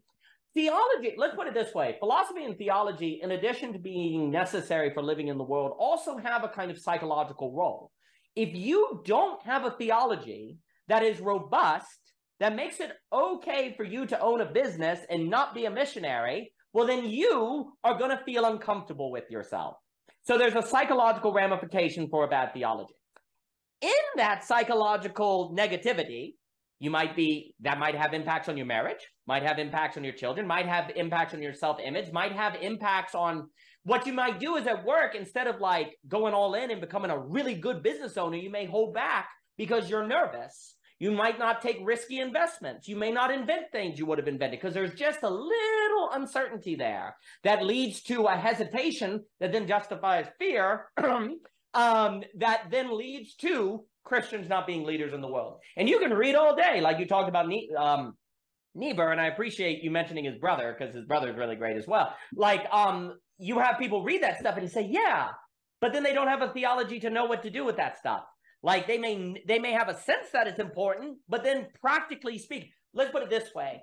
You can read stuff like that all day long, but without a robust theology that addresses the problems we're bringing up, you're not going to be able to translate it into robust practical action that has long-term impacts on your community, on your society, or anything like. You're not going to be able to make that jump. Because if you want to be a leader in the world, it requires a lot. So any psychological roadblock or hesitancy is probably going to keep you from getting to those places, right? And we have a theology here of evangelical learned helplessness that then creates that psychological block. So then it's just a matter of probability. It's just a matter of all likelihood that you're not going to have Christian influence on the society because you have a evangelical learned helplessness. Let me throw it back at you. I'm so glad we came up with a new concept in our time. So yeah, I was just thinking about this question of theory and practice. I mean, what you said is so good. Like sometimes as a theoretician, let's say a philosopher, a theologian, the question is like, does this theory matter? And I think if it doesn't, that's a pretty serious incrimination. Or you find out that the theory just serves to justify not doing anything in practice. That's also terrible. But, I think the goal is for theory and practice to align.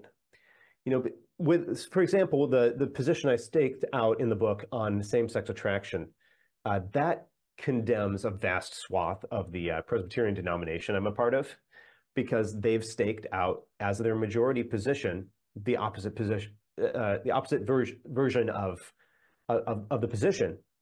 And so the point is that, okay, are all those people mean to a gay person in their congregation? No, they might be great to that person. But because of the lack of alignment between theory and practice, when they preach on it, it sounds like you're not only saying restrict sexual behavior to a man-woman marriage, you're saying, and if you're into, or if your temptation is for the same sex, you are a shameful person who's bringing down Western civilization. And that's not said, that's implied. And so it's because the theory, and it really is because of a misalignment between theory and practice. In practice, you would be nice to this person, but in theory, you suggest that they're worse than everybody. Well, that's no good. And so my goal is for the theory and the practice to align. And it was also so interesting the way you put it of, people have a roadblock. This was something in that initial Aaron Wrenn article that inspired me, where he said, if Christians are second guessing the doctrine or their nature, because nature is sinful, and the only reason anybody ever does anything good is because of grace, whether special or common grace. Well, you just got to be second guessing yourself. You're never just going to go all in on an ambition. I've been listening to a ton of interviews recently with entrepreneurs, and sometimes it makes me think I'm going to become some entrepreneur, and I get too big for my britches. I'm gonna stick with philosopher for right now. But what I notice is just the ambition that is within it and the way in which it's good. Like, I'm not listening to the money obsessed crazies.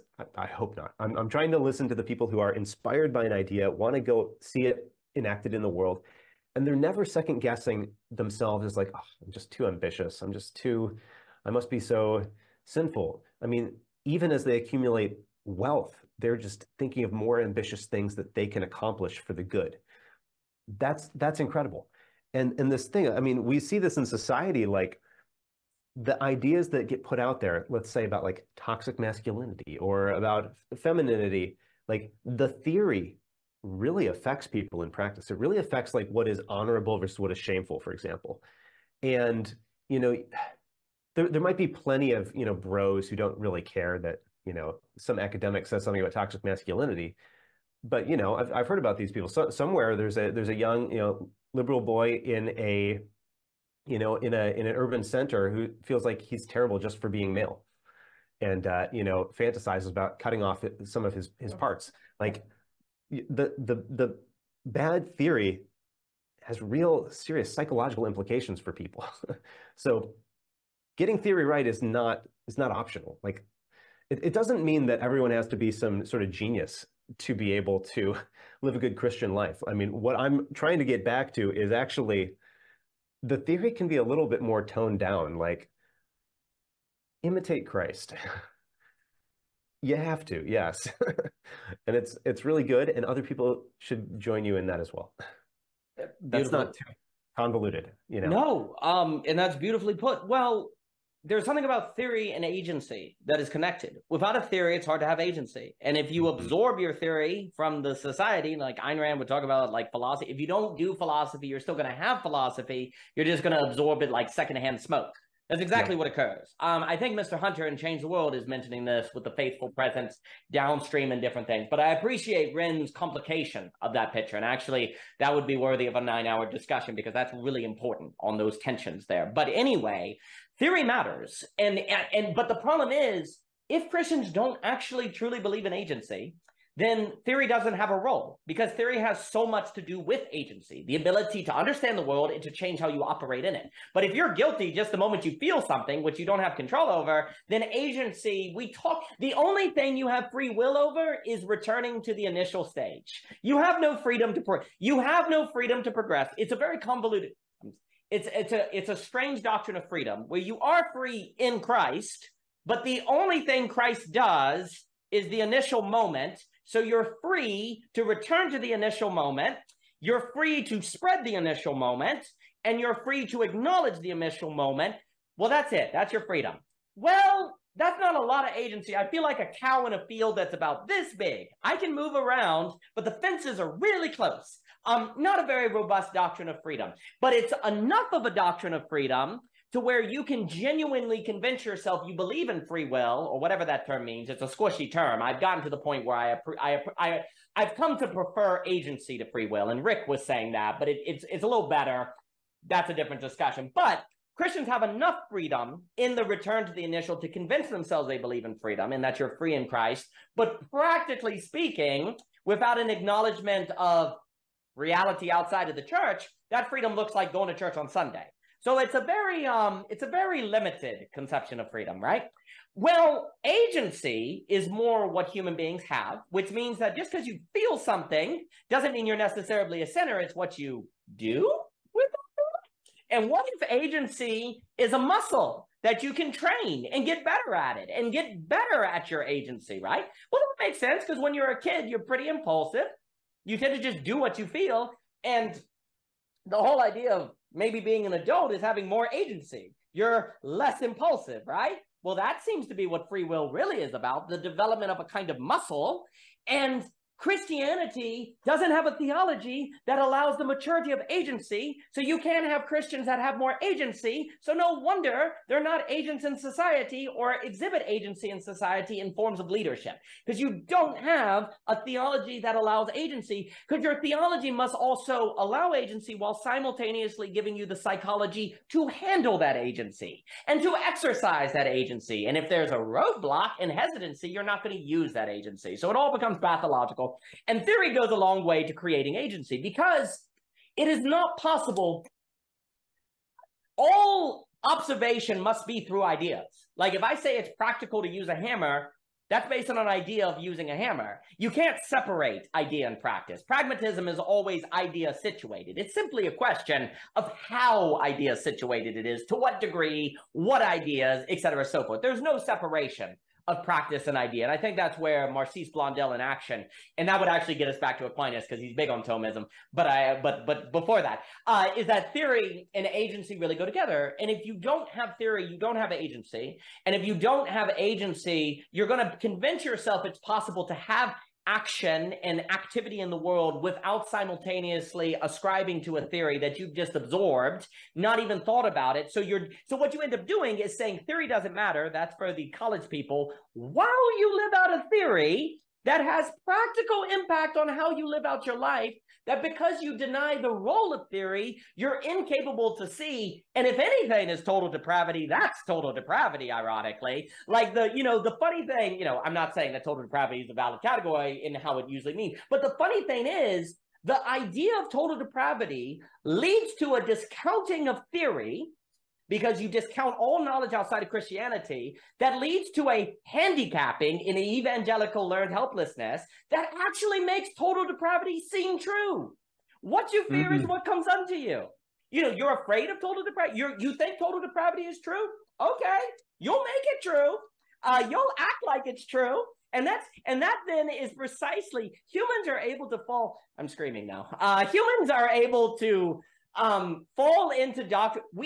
are in the image and likeness of God. It seems like we have agency. It seems like we have creative capacity. And then I'll give it back to you to speak before I speak another 20 minutes, is that we as human beings have agency. So if we want to believe in an idea of total depravity as entire, then we actually have the agency to create a world where that is practically the case, even though it's not actually the case, because we can condition ourselves to be disconnected from the origin in which we would see that is not the case. And so it's like C.S. Lewis said about hell. What do you say about that? It was locked from what? The inside. Total depravity is a theology that is locked from the inside. And that's why it is so dangerous, because you likewise make it a sin to see if the door is unlocked. Well, if it's a sin to see that the door is unlocked, you're saying it's a sin to leave hell. That's what we've done. We've created a theology where seeing if you can leave hell is, or learned helplessness, hell might be extreme. We've literally made it a sin to see if you can leave learned helplessness. And it's a you know, that's a, you know, in terms of spiritual warfare, I suppose you would say that's a pretty devious trick, but it seems to have worked pretty well. Anyway.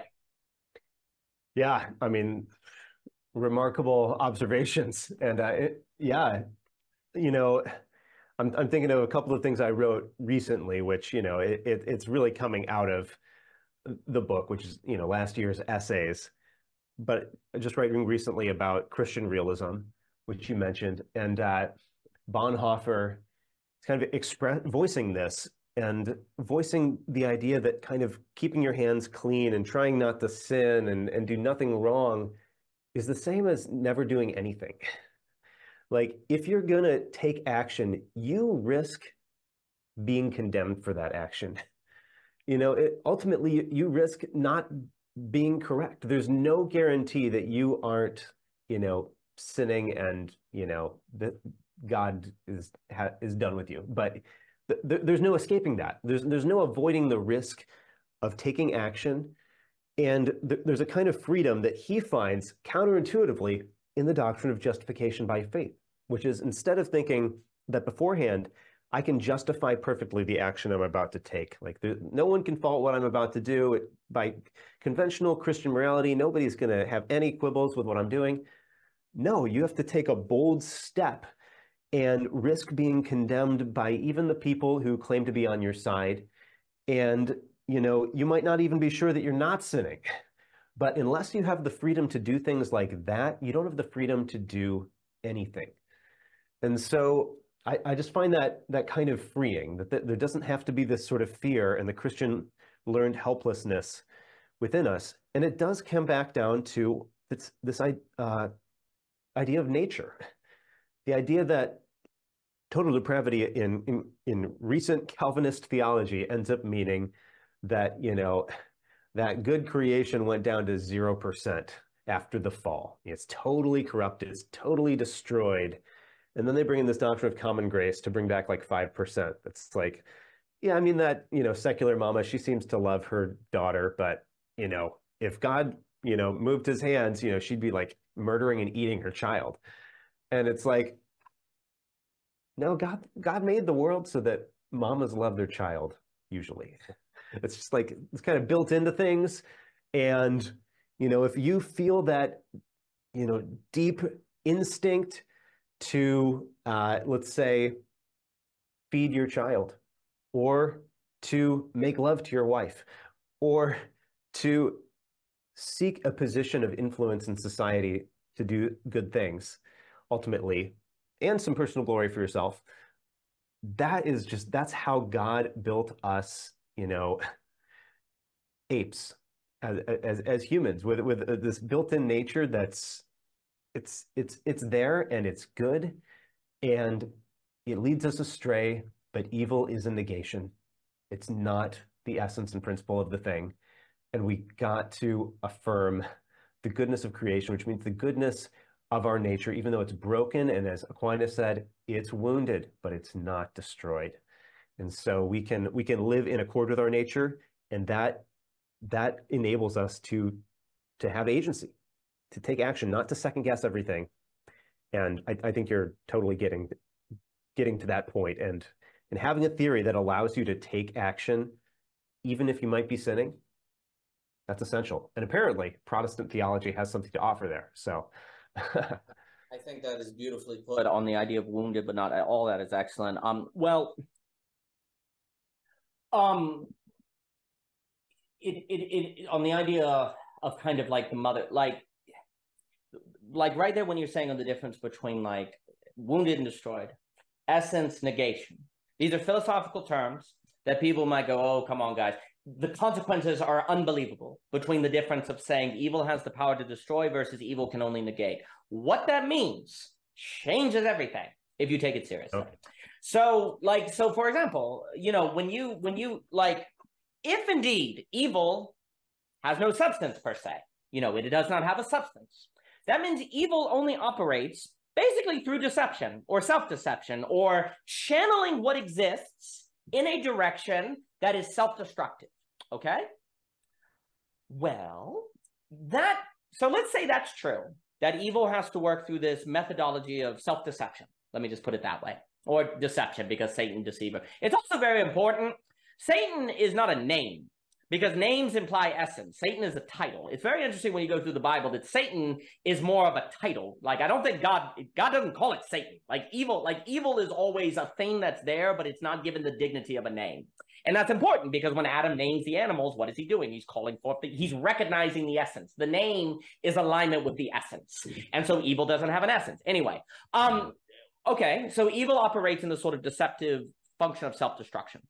But let's say you actually believe that evil is essential, okay? And that if you believe in Christ, then you're good to go, as long as you keep acknowledging that. It is not possible in your thinking, though, you're not aware of the possibility of that very idea of returning to the initial moment itself being a mode of deception that could lead to evil. Because you're not thinking about evil as a mechanism of deception. So your guard is down. That's what's happened to evangelicism, in my opinion, that a lot of Protestantism has not had a robust doctrine of evil as deception. Therefore, they have not been on guard to their own means of deception, and therefore created theology that is deceived, therefore contributing to evil, basically, to the principalities that Paul warned about.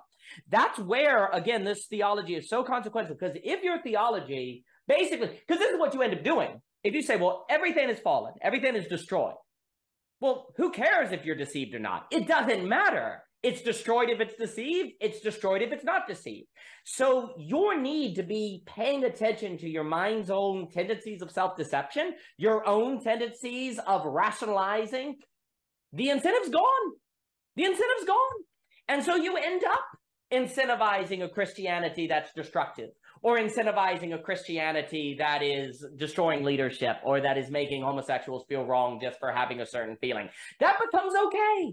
And it's no longer, there is just not the incentive to be paying attention to your own brain to see how it could fall into deception according to primarily, say, will and desire, right? Because you talk about that, and I think this is so important. Like, if the intellect can know, if it can actually know, but the will is broken, it's wounded, well, then you yourself entail a certain dialectic or conflict or battle between your ability to know and your will, and you always have to be on guard. You have to progress. You have to learn. It's like martial arts. There's a real daily battle that is a lot more than merely the ever return to the initial moment. Ironically, if you say both the mind and the will are equally broken, that might sound like it would require more work. Actually, it's less, because there's nothing you can do. It sounds more humble. Here's the issue. It sounds more humble to say that your brain, your mind, and your will are wounded, and that it's more Christian to say that, but actually it absolves from you the need to daily progress as a Christian in a progressive sanctity, if you will. So what sounds humble actually, in a way, is more evil. But if you have a theology of evil as like essential versus negative, then the possibility of that doctrine so deceiving you is not a thought in your mind. It is not something that will occur for you. So now hell is locked from the inside. Like when C.S. Lewis says that hell is locked from the inside, that's pretty crazy. How is that even possible? Well, the mechanisms of deception must be pretty freaking sophisticated. They must be like really advanced to lead you to a place where you would be locked inside of a learned helplessness. Like, in order for you to lock yourself inside an evangelical learned helplessness, you would have to think that learned helplessness is holy. Because if you experienced it as learned helplessness, you would go, this is learned helplessness. I should change. So the only way that you would stay in that is if somehow you are able to interpret the learned helplessness as holy. Well, there's only one way to do that. Only one way, because the practice is identical, right? The practical lived experience is identical between learned helplessness that you know is learned helplessness and learned helplessness that you don't know is learned helpless. The difference is what? The ideas, the theory. So theory, ideas seem to be the only way to escape evangelical learned helplessness, and theory is evil. Theory is worldly. So it's a perfect demonic trick, if you will. Like it's a perfect spiritual maneuver. Like if you were designing the board, you were like, all right, so the only way to leave evangelical learned helplessness is theory, and I have a way to make theory evil.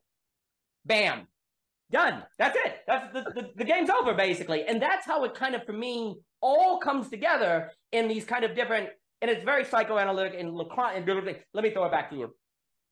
That's incredible. Yeah. So my thought is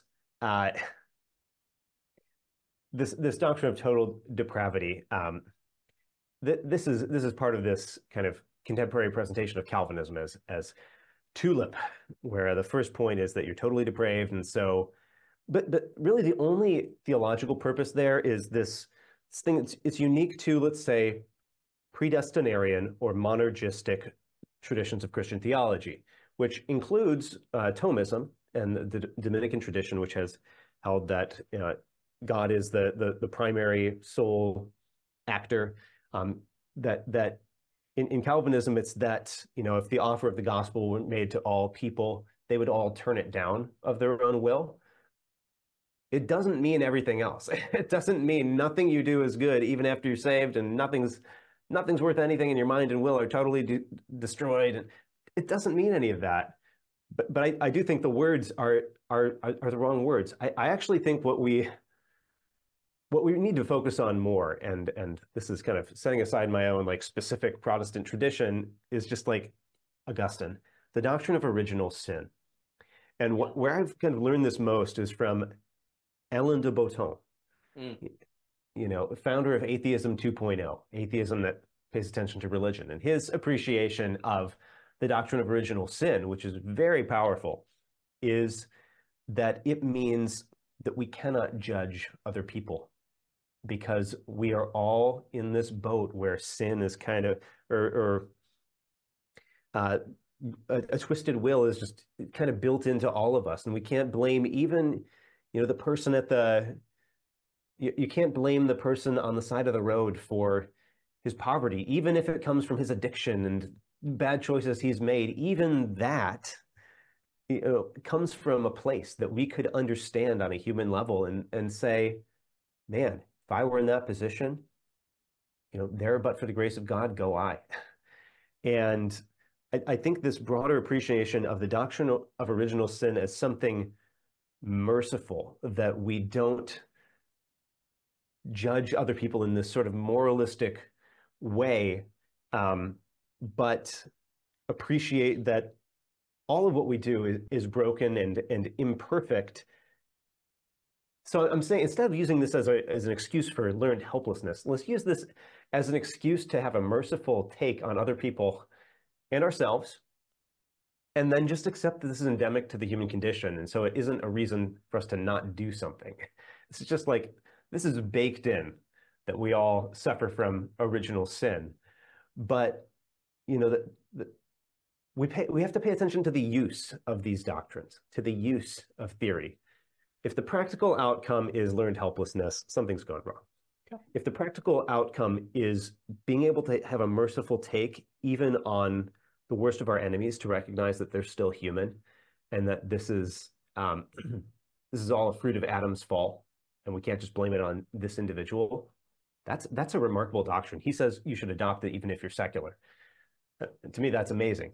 But once again, you hear people affirm, everybody's totally depraved, and it's purely theoretical. It's like, I'm not looking at my own psychology. I'm not paying attention to my own motivation. I'm not searching for self-deception. I'm not, it's just, it almost is an excuse to not even like do any self-examination. And that's, I'm saying that even though we also said like, you don't want to be second guessing everything you do, but instead this is a lot more like, as we were describing it, to me, it sounds a lot more like the secular discourse I see about habits and virtue and the building of discipline on the internet, which is open to Christian, non-Christian alike, where, you recognize that, your temptation every day is just to scroll your phone. But, we shouldn't guilt ourselves for the fact that we like scrolling. It's built into human nature, blah, blah, blah, blah, blah. But at the same time, we should probably resist it. And we should build some broader habits. To me, that is much more productive. And the Christian should be engaging in that. And, we'll have some extra things to say, but we can't be doing less than that, which is recognizing that our nature kind of is what it is. And then we've got to do the work to build on it and grow and develop and make progress. And all of that can really make a difference. Bear fruit. It's not worth trying. Like, you really can be in a different place. I mean, even, I don't recommend this, but the bodybuilder has clearly made progress. Okay, well, the Christian is honing the idea of progress and virtue, and it's not purely physical virtue and so on. But we shouldn't offer zero progress in exchange for, that sort of imperfect and narrow kind of progress. We should offer something more holistic. So, oh, Joel, you said so many wonderful things. So we're gonna do this again because I have to go in 10 minutes, and I didn't eat like the Christian Stoicism you talk about, Kimsky you talk about. There's about 20 million more topics, and I'm not sure if that's. I'm not even sure if that's a hyperbole, actually. But 100%. So like Christians will talk about character, and they make character some kind of weird, like vague thing. Habits. What are your habits? Like, what do you do with your time? Habits are spiritual. And I think, James K. Smith, I know he gets on and I was going to say earlier, I think it's very astute to say some forms of postmodernism actually are isomorphic to fundamentalism, actually. They're the same in structure. It's very astute. But, James K. Smith talked about in that one book, you are what you love, on the idea that what you love forms your habits and that we should be concerned about habits. 100%. Really important to take that seriously, but the doctrine of total depravity gets in the way of that because, you're not really supposed to be concerned about habits other than the habit of going to church and returning to the initial first moment. I think what you said on original sin but do is very good on this. I think he speaks on Paul quite good as well but the idea of the original sin has gotten in the way of the origin of creation. The original has blocked us from the origin. And really also, too, like on the idea of not judging other people, that's really important because if you're judging, you're not seeing. And judging gets in the way of empiricism in this sense, right? Like you're not seeing creation, that's where the theory is actually getting in the way of the practice. Because when you judge someone, you're saying, I don't need to do anything because they had it coming. You always must be concerned. Any theory that absolves you of action is problematic. Now, the whole point of theory is to help you discern right action. So, and wrong action. So there are some actions you don't do, but theory is in service of the agency. So we must be judgment is a danger to agency. If by judgment words are hard, by judgment you may mean a simile for discernment. Okay, that's fine. But we're talking about judgment where it's almost like an act of naming someone according to their sin. Oh, this guy on the side of the road on drugs, well, they're a druggee. Therefore, their essence is drugs. Therefore, I don't have to deal with them. The kind of judging that is a sin is kind of a pseudo-naming. When I judge someone, I say you are a liar per se. When I assess someone, I say you lied. Okay, well, saying it's a fact, you lied. I assess that. But that's different from saying you are a liar. Now, obviously, by the phrase you are a liar, you may mean it as an assessment functionally, of course. But generally speaking, judgment is an R, assessment is a did, right? And so there's something that happens with judgment that becomes a kind of pseudo, if you're not careful, it's a kind of pseudo-naming, where you're saying you are a druggie, you are a sinner, therefore I can't help you because you're totally depraved. It's kind of weird, though, because if everyone's totally depraved, then why not help them? They're just as bad as you are, right? So it's really weird where, practically speaking, total depravity actually should remove judgment, but it for some reason doesn't. And that's where the question of the psychoanalytical trickery go. Is this really what it seems to be? And it seems to be more of a, learned helplessness, as we learn in Lacan and Freud and all this. Humans want learned helplessness. The return to the womb, the oceanic. Learned helplessness is a kind of, I return to the womb, a kind of returning to the state of not having to be afraid. So learned helplessness is a kind of return to the womb in a way. And so the church is a kind of womb in a kind of Freudian, I'm at the church. And so it all, one of the reasons I've gotten interested in the psychoanalytical is because in the same way you emphasize, I'll talk about phenomenology, you're talking about empiricism. And I think by what you mean by empiricism is very much an awareness of the participation in these metaphysical dimensions. And likewise, there's a form of phenomenology that's very Cartesian. That's not what I mean by it.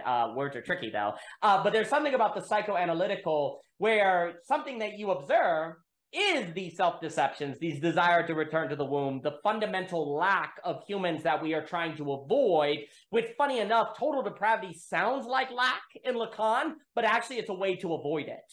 Because you can say there's nothing I can do about it, therefore, it's not something I have to wrestle with. Because that's the other issue, right? We should be concerned of all theory that keeps us from having to wrestle with God. Like Jacob, so you don't have to, so total depravity in its sounding like humility absolves us from wrestling.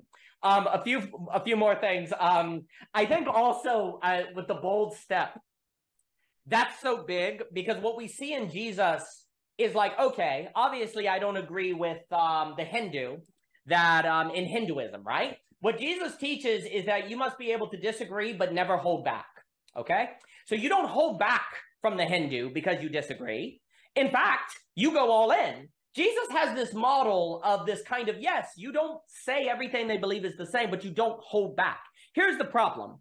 You cannot tell the difference between holding back and you can't tell the difference between agreeing and relating in a world of total depravity and feeling, because it's but if you interact with the Hindu, they're going to make you feel things that suggest Jesus isn't Lord, and you're going to even feel love for them. And feelings are sin, just like temptations. Therefore, interacting with the Hindu puts you in a contamination space where you could be contaminated the feelings of affection for the Hindu, and that's a sin, so don't interact with them. Well, then what in the world is Jesus teaching? What are we supposed to do with this? And then only, that doctrine you were talking about with Keller and them of, Jesus could sit with the tax collector because he didn't feel temptation. Well, no one else can then. No one else can with. Christians can only interact with Christians because interacting with anyone else is going to contaminate you with feelings of friendship and affection for non-belief in different things, right? And so there's a way, and I know we're running out of time. I've really enjoyed that.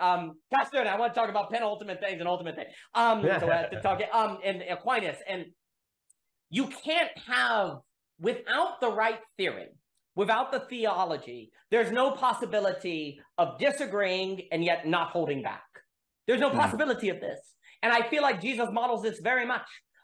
There's a way to say, that's sin, that's wrong, I love you. That's a paradox that makes plenty of sense if humans can act in the world. But if all we can do is have beliefs, it makes no sense, because how can you love someone who believes something evil? Must you not be permitting it? Must you not be saying it's okay? Well, now you're on the enemy side. Now you're a bad guy.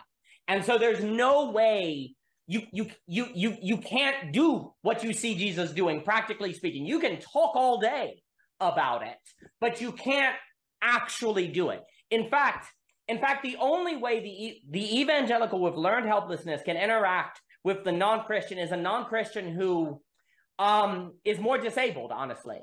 They're less intellectual, they're less thoughtful, they're more helpless. Because if they're helpless, they're less of a risk. But if you're dealing with a fully capable, intellectual, well-to-do atheist, they're really dangerous. The only non-believers you can interact with from a place of evangelical learned helplessness is with people more helpless than you. Well, that's pretty bad. So there's a kind of parasitical, it almost becomes like evangelicals are kind of looking for the least capable people so that they can carry out their Christian servitude with them. Service, look, I'm serving the downtrodden. The only downtrodden the Christian interacts with then is the downtrodden who's more helpless than them. So then it has a psychological self-deception mechanism, right? Because that's the only way to avoid contamination with the wrong ideas or beliefs. Oh, slave morality, right? Yeah. Oh my goodness. Yeah. Yeah, I mean, just some finishing thoughts. I mean, yeah, I'm kind of gripped by the idea that a Christian theological anthropology could be intensely practical. Like the idea that we could accept that, number one, we're made in the image of God. Number two, we are fallen, which has two dimensions. First of all, we are subject to original sin. Our motivations are skewed from the get-go, but not entirely. And the second half of it is that we're subject to misery. We're subject to suffering. Things aren't as they're supposed to be. That includes with us in our psychology and our bodies and everything. But that Christ assumed that nature and is working to save it, and we can enter into that process, and our nature and nature around us can ultimately be redeemed. I think that could be intensely practical, and it could be something that is displayed. You know, we assume that Jesus was expressing this, and we Christians just keep getting the wrong balance in expressing parts of Jesus and his life. You know, we alternate between sort of hippie Jesus exclusively and, you know, Jesus overturning the tables in the temple exclusively, or, you know, we're on the side throwing the stones and Jesus is there saying, let him who is without sin cast the first stone. We just keep getting confused about how to embody all of Jesus, but I think that Jesus was working with this full understanding of the human condition, and theological anthropology can be like us understanding that human condition and actually starting to attune our minds and our affections and our practice. And then those of us who are kind of doing the theory kind of start spreading that out and like telling other people and helping people enter into that way of thinking. I just think that's, you know, to me, that's an inspiring ideal of like what theory could be. I completely agree. And Joel, I have no idea where the time went. I've enjoyed this very much. Everyone should check out your work at the Natural Theologian. We will talk again. You know, Feuerbach kind of was like, oh, all theology is anthropology. Well, what we need is for all anthropology to be theology, like to reverse it, really. And that's a point Karl Barth brought up. But it's like theology is always anthropological. Feuerbach was correct by that. But the issue is that means it's all practical. But anthropology is interesting because it is a theory of, like, it is a theory of what you are that then has actionable consequence, right? And so that's where thinking of theology as always anthropologically consequential, or up to be, well, let me put it this way, it is. And so if you think it's not, you're probably going to have a bad anthropological theology that will lead to these learned helplessness. A few more things I can't resist to try to squeeze in and be late for work because I've enjoyed this so much. Like this notion of hesitancy from having bad theory. Well, if there's hesitancy, how do you love, right? There's some sort of like love that is an all-in, right? So automatically, if Christianity has something to do with love, then anything that contributes to hesitancy is a problem. Unless by hesitancy, you mean the pause of discernment or the holding one's back as a Stoic. There are different forms of hesitancy, but if it's the hesitancy of, I feel like I could be a really good CEO, but I shouldn't because that could be unholy, that's the bad hesitancy. There's always a good and bad version of basically everything because everything can be disordered, right? So it's always that cheap and costly and Bonhoeffer, good, bad, ordered or not, so on and so forth, right? So if any theory that contributes to hesitancy could be a risk to love. It could get in the way of love, right? So that's a problem. I think also, like when we were talking about Aquinas, because like all of the proofs of the movement is a kind of watching. And I think it's in the Summa Gentilius where he says something like, God is what we know, we don't know. But the key is, no, we don't know, right? So there's an apathetic that's simultaneously capathetic, right? And if you follow the movement of these things, well, then we know these things move. And so we know they're moving to something we know we don't know because the things have not stopped moving yet, right? So we have a kind of natural pointing to something that's supranatural, not transnatural in the sense of transcendent and has nothing to do with it, right? Well, here's the thing. Hesitancy may contribute to not you investing in the mystery. You're holding back from saying, I want to follow this movement, right? So you're not going to follow this movement through the movement of thought or beauty or knowledge or culture or all these things that could lead you to God, just like Aquinas is saying, because you're going to hold yourself back from going, wow, everything that moves seems to be moving towards something, but I better not think what that might be because that's going to be carnal secular thought, right? So the hesitancy gets in the way of following the mystery. We don't actually believe, many Protestants don't actually believe that creation is leading to God. They don't actually believe that, because if you did, you'd watch it and you'd let it lead you to God. They don't believe that creation is being made new. Like if you don't believe that creation is moving toward new creation, it is questionable that you believe that creation is being made new. You probably actually believe that creation is going to be replaced. Many Protestants confuse new creation with replaced creation. And if you have a doctrine of nature is bad, total depravity, what are you saying?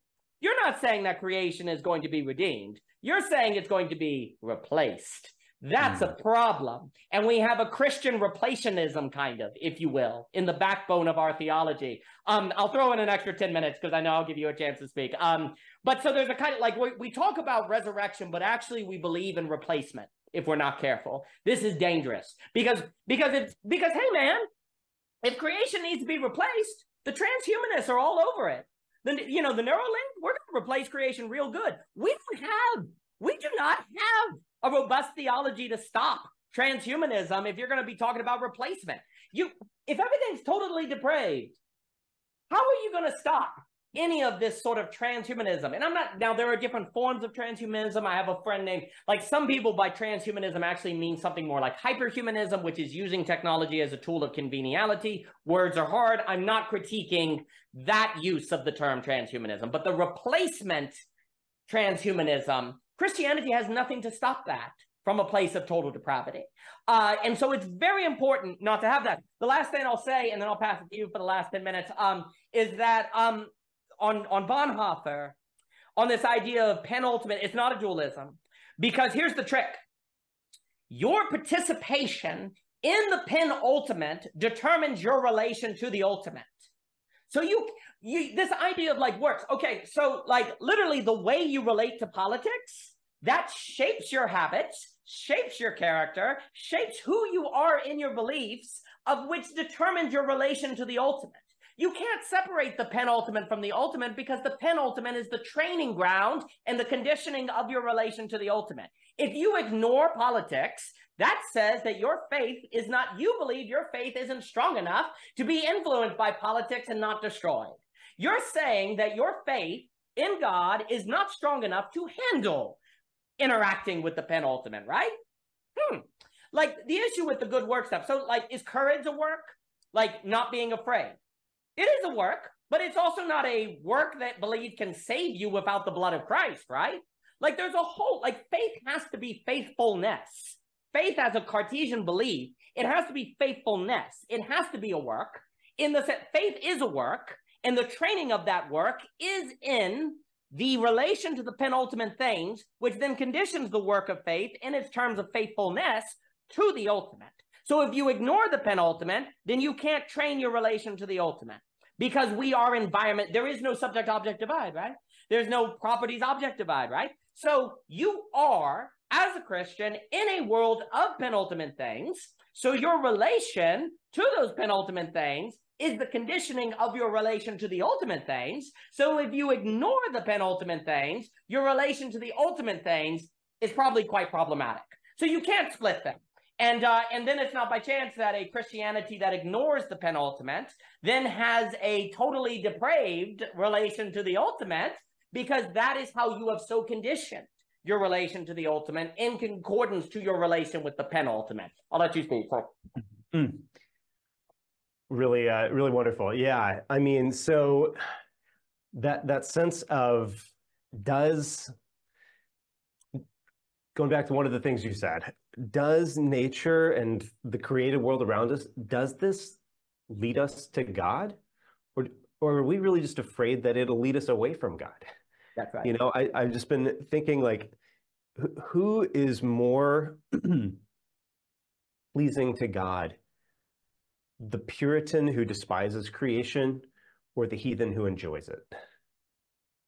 I have to say it's the heathen. The heathen is getting at least one of the doctrines right, the doctrine of the goodness of creation. And I'm just struck by that because, you know, even like we're recording this the day after the Super Bowl. I haven't watched the Super Bowl for a while. You know, there's this kind of intellectual guy kind of thing of like, I'm not into sports. That's for those, you know, crazy Americans, you know, adopt the kind of anti-pop culture, all that stuff. But to just kind of give yourself over to the just enjoyment of sport and this national thing, I'm like, I mean, it's not gladiators. Nobody's totally just getting straight killed. It's incredible, like what you're watching and participating in, and the ability to just abandon yourself to that without fear. You know, are you gonna never sin if you're like a fanatic for one of these teams? No, you might, you know, you might get carried away. You know, let's restrain ourselves, but to just be able to give yourself to the good things of creation, to fulfilling the nature that we're made, you know, to the extent that things aren't wounded, to just like have that Aristotelian flourishing and just live an Epicurean life of enjoying things as they're meant to be, to the extent we can, in light of the suffering and sin of our world. I think that is the idea that that is what is leading people to God, or that people who are doing that are closer to God than the people who officially say they know God but aren't or can't. I just think there's something so deep there. And I think it, you know, it applies to other areas that are less just like the enjoyment, but that are still, you know, the passionate engagement, say with politics, where you're saying, you know what, I think there's something I can give my life to here that I could really make a difference and people's lives would be changed for the better because I did this. You have to be able to abandon yourself to that. And, you know, there's moments of self-reflection and like being attentive to the harms and dangers, but that's human life. Like you can read Stoics, you can read people talking about, you know, the slings and arrows of being engaged in public life. But the idea that nature and the world we're in points to its creator, that radically reorients from the kind of Christian subcultures that exist across all denominations and actually all religions that are much more fearful with regard to the natural world, with regard to our own nature. And so I think that's the deepest act of faith is really to, like, at least on the creational level, you really think that God exists. You really think that this stuff is pointing to, you know, this is so good. You know, where could this have come from except from somebody even greater? I think that's real faith. And lastly, in 2 days, I'm going to go see Jordan Peterson speak. He's on his We Who Wrestle with God tour, and you mentioned wrestling with God. I've got a friend in this workout group locally, F3, Fitness Fellowship and Faith, and he is sort of on the path or in the process of trying to be a Christian. And I'm not going to say he's had a conversion or he's not. Forget the category of conversion. Okay, his nickname in F3, we all have nicknames. His nickname is Singlet, which is the thing a wrestler wears, because he is a wrestler and he's, you know, he just has the physique of a wrestler. But he is somebody who, you know, he's been an alcoholic in a previous phase of life. He is somebody who wrestles with God. You know, you can hear it when he prays at the end of a workout, and he's just like, Lord, I don't quite know how to pray or how to put this, but, you know, he is wrestling with God in real time. And, you know, the fact that he doesn't have his life perfectly morally in order at some point, but he's working it out, like, you know, he's not going to look like the conventional churchgoer, but he's doing what the Bible was talking about, you know, what Israel got named for, wrestling with God. So I think that sense that there are people who aren't Christians in the sociological sense who are wrestling with God. And there are people who are Christians in the sociological sense who aren't wrestling.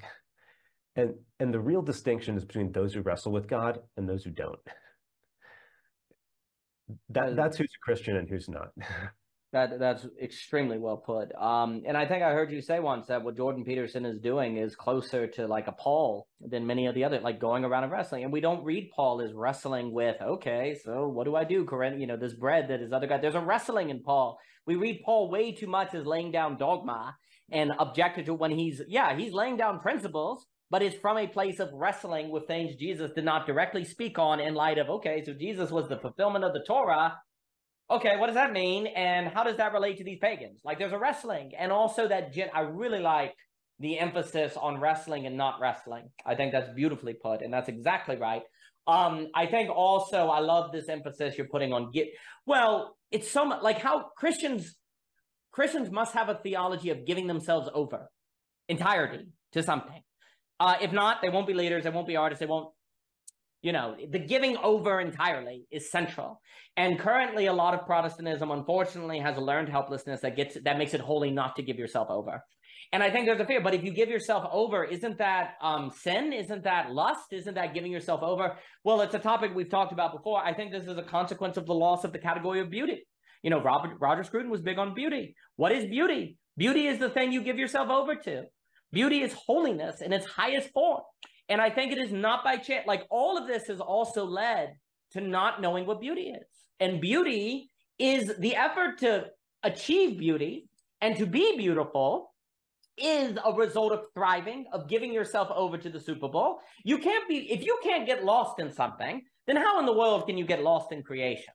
Yeah, sure. There's a danger in getting lost in football. Sure. But also like, so there's this holding on to, you know, it's like the bird example I'm going to show you. There's clutching Christianity. You say, I'm not going to do anything that's Christian because everything else is evil. Then there's the, I just do what I want. You drop the pen. But then there's the real skill and the real miraculous act, which is holding the pen like this, where you watch the football, but you're able to balance it. You're able to move with it. You're able to avoid clutch. This is what the Christian's supposed to do. To have the skill to hold things like this requires you giving yourself over to developing the skill and things to where you master it. This is not holy. This is not holy. This is holy. This is wild. This is an art, right? And so that's what we got to do. And then lastly, beauty attracts. The whole emphasis of evangelicism on sharing the gospel, spreading the word. Why don't we attract? Why don't we attract into the gospel, dang it? Like if you're not flourishing, if you're not thriving, then the only way to bring people into Christianity is to tell them about it. And you say, well, yeah, that's holy. Yeah, I think people were attracted to Jesus because he was more beautiful. They saw him and they wanted to be around him, right? Sure, he told them about the gospel, but Jesus was primarily attractive. People saw something, right? Beauty is evangelical. It is a more holistic, fuller evangelical, and I don't have to use arguments to convince you. I can show you. And what's the principle in good art? Showing, not telling. There's way too much telling. There should be more showing, but that requires beauty and a doctrine of beauty that we can fully understand. And I think Mr. Scruton was very good on that. I have no idea where the time went. We will do this again. I'm going to run to work. Joel, this has been a complete treasure. Everyone, pick up this book. Because like I didn't even get into the skip-ski stuff I wanted to get into. There's like a million more things in this book. It's really wonderful. Pick it up today. Substack, Natural Theologian, my book. There you go. All the info, fancy graphics. Oh, there's my words. I wrote on this one a lot too. So Joel, you're great. I really enjoyed this conversation. Thank you for your time, sir. Thank you, Daniel. Really appreciate it. Looking forward to doing it again. Yes, sir. We will. Best to you, sir.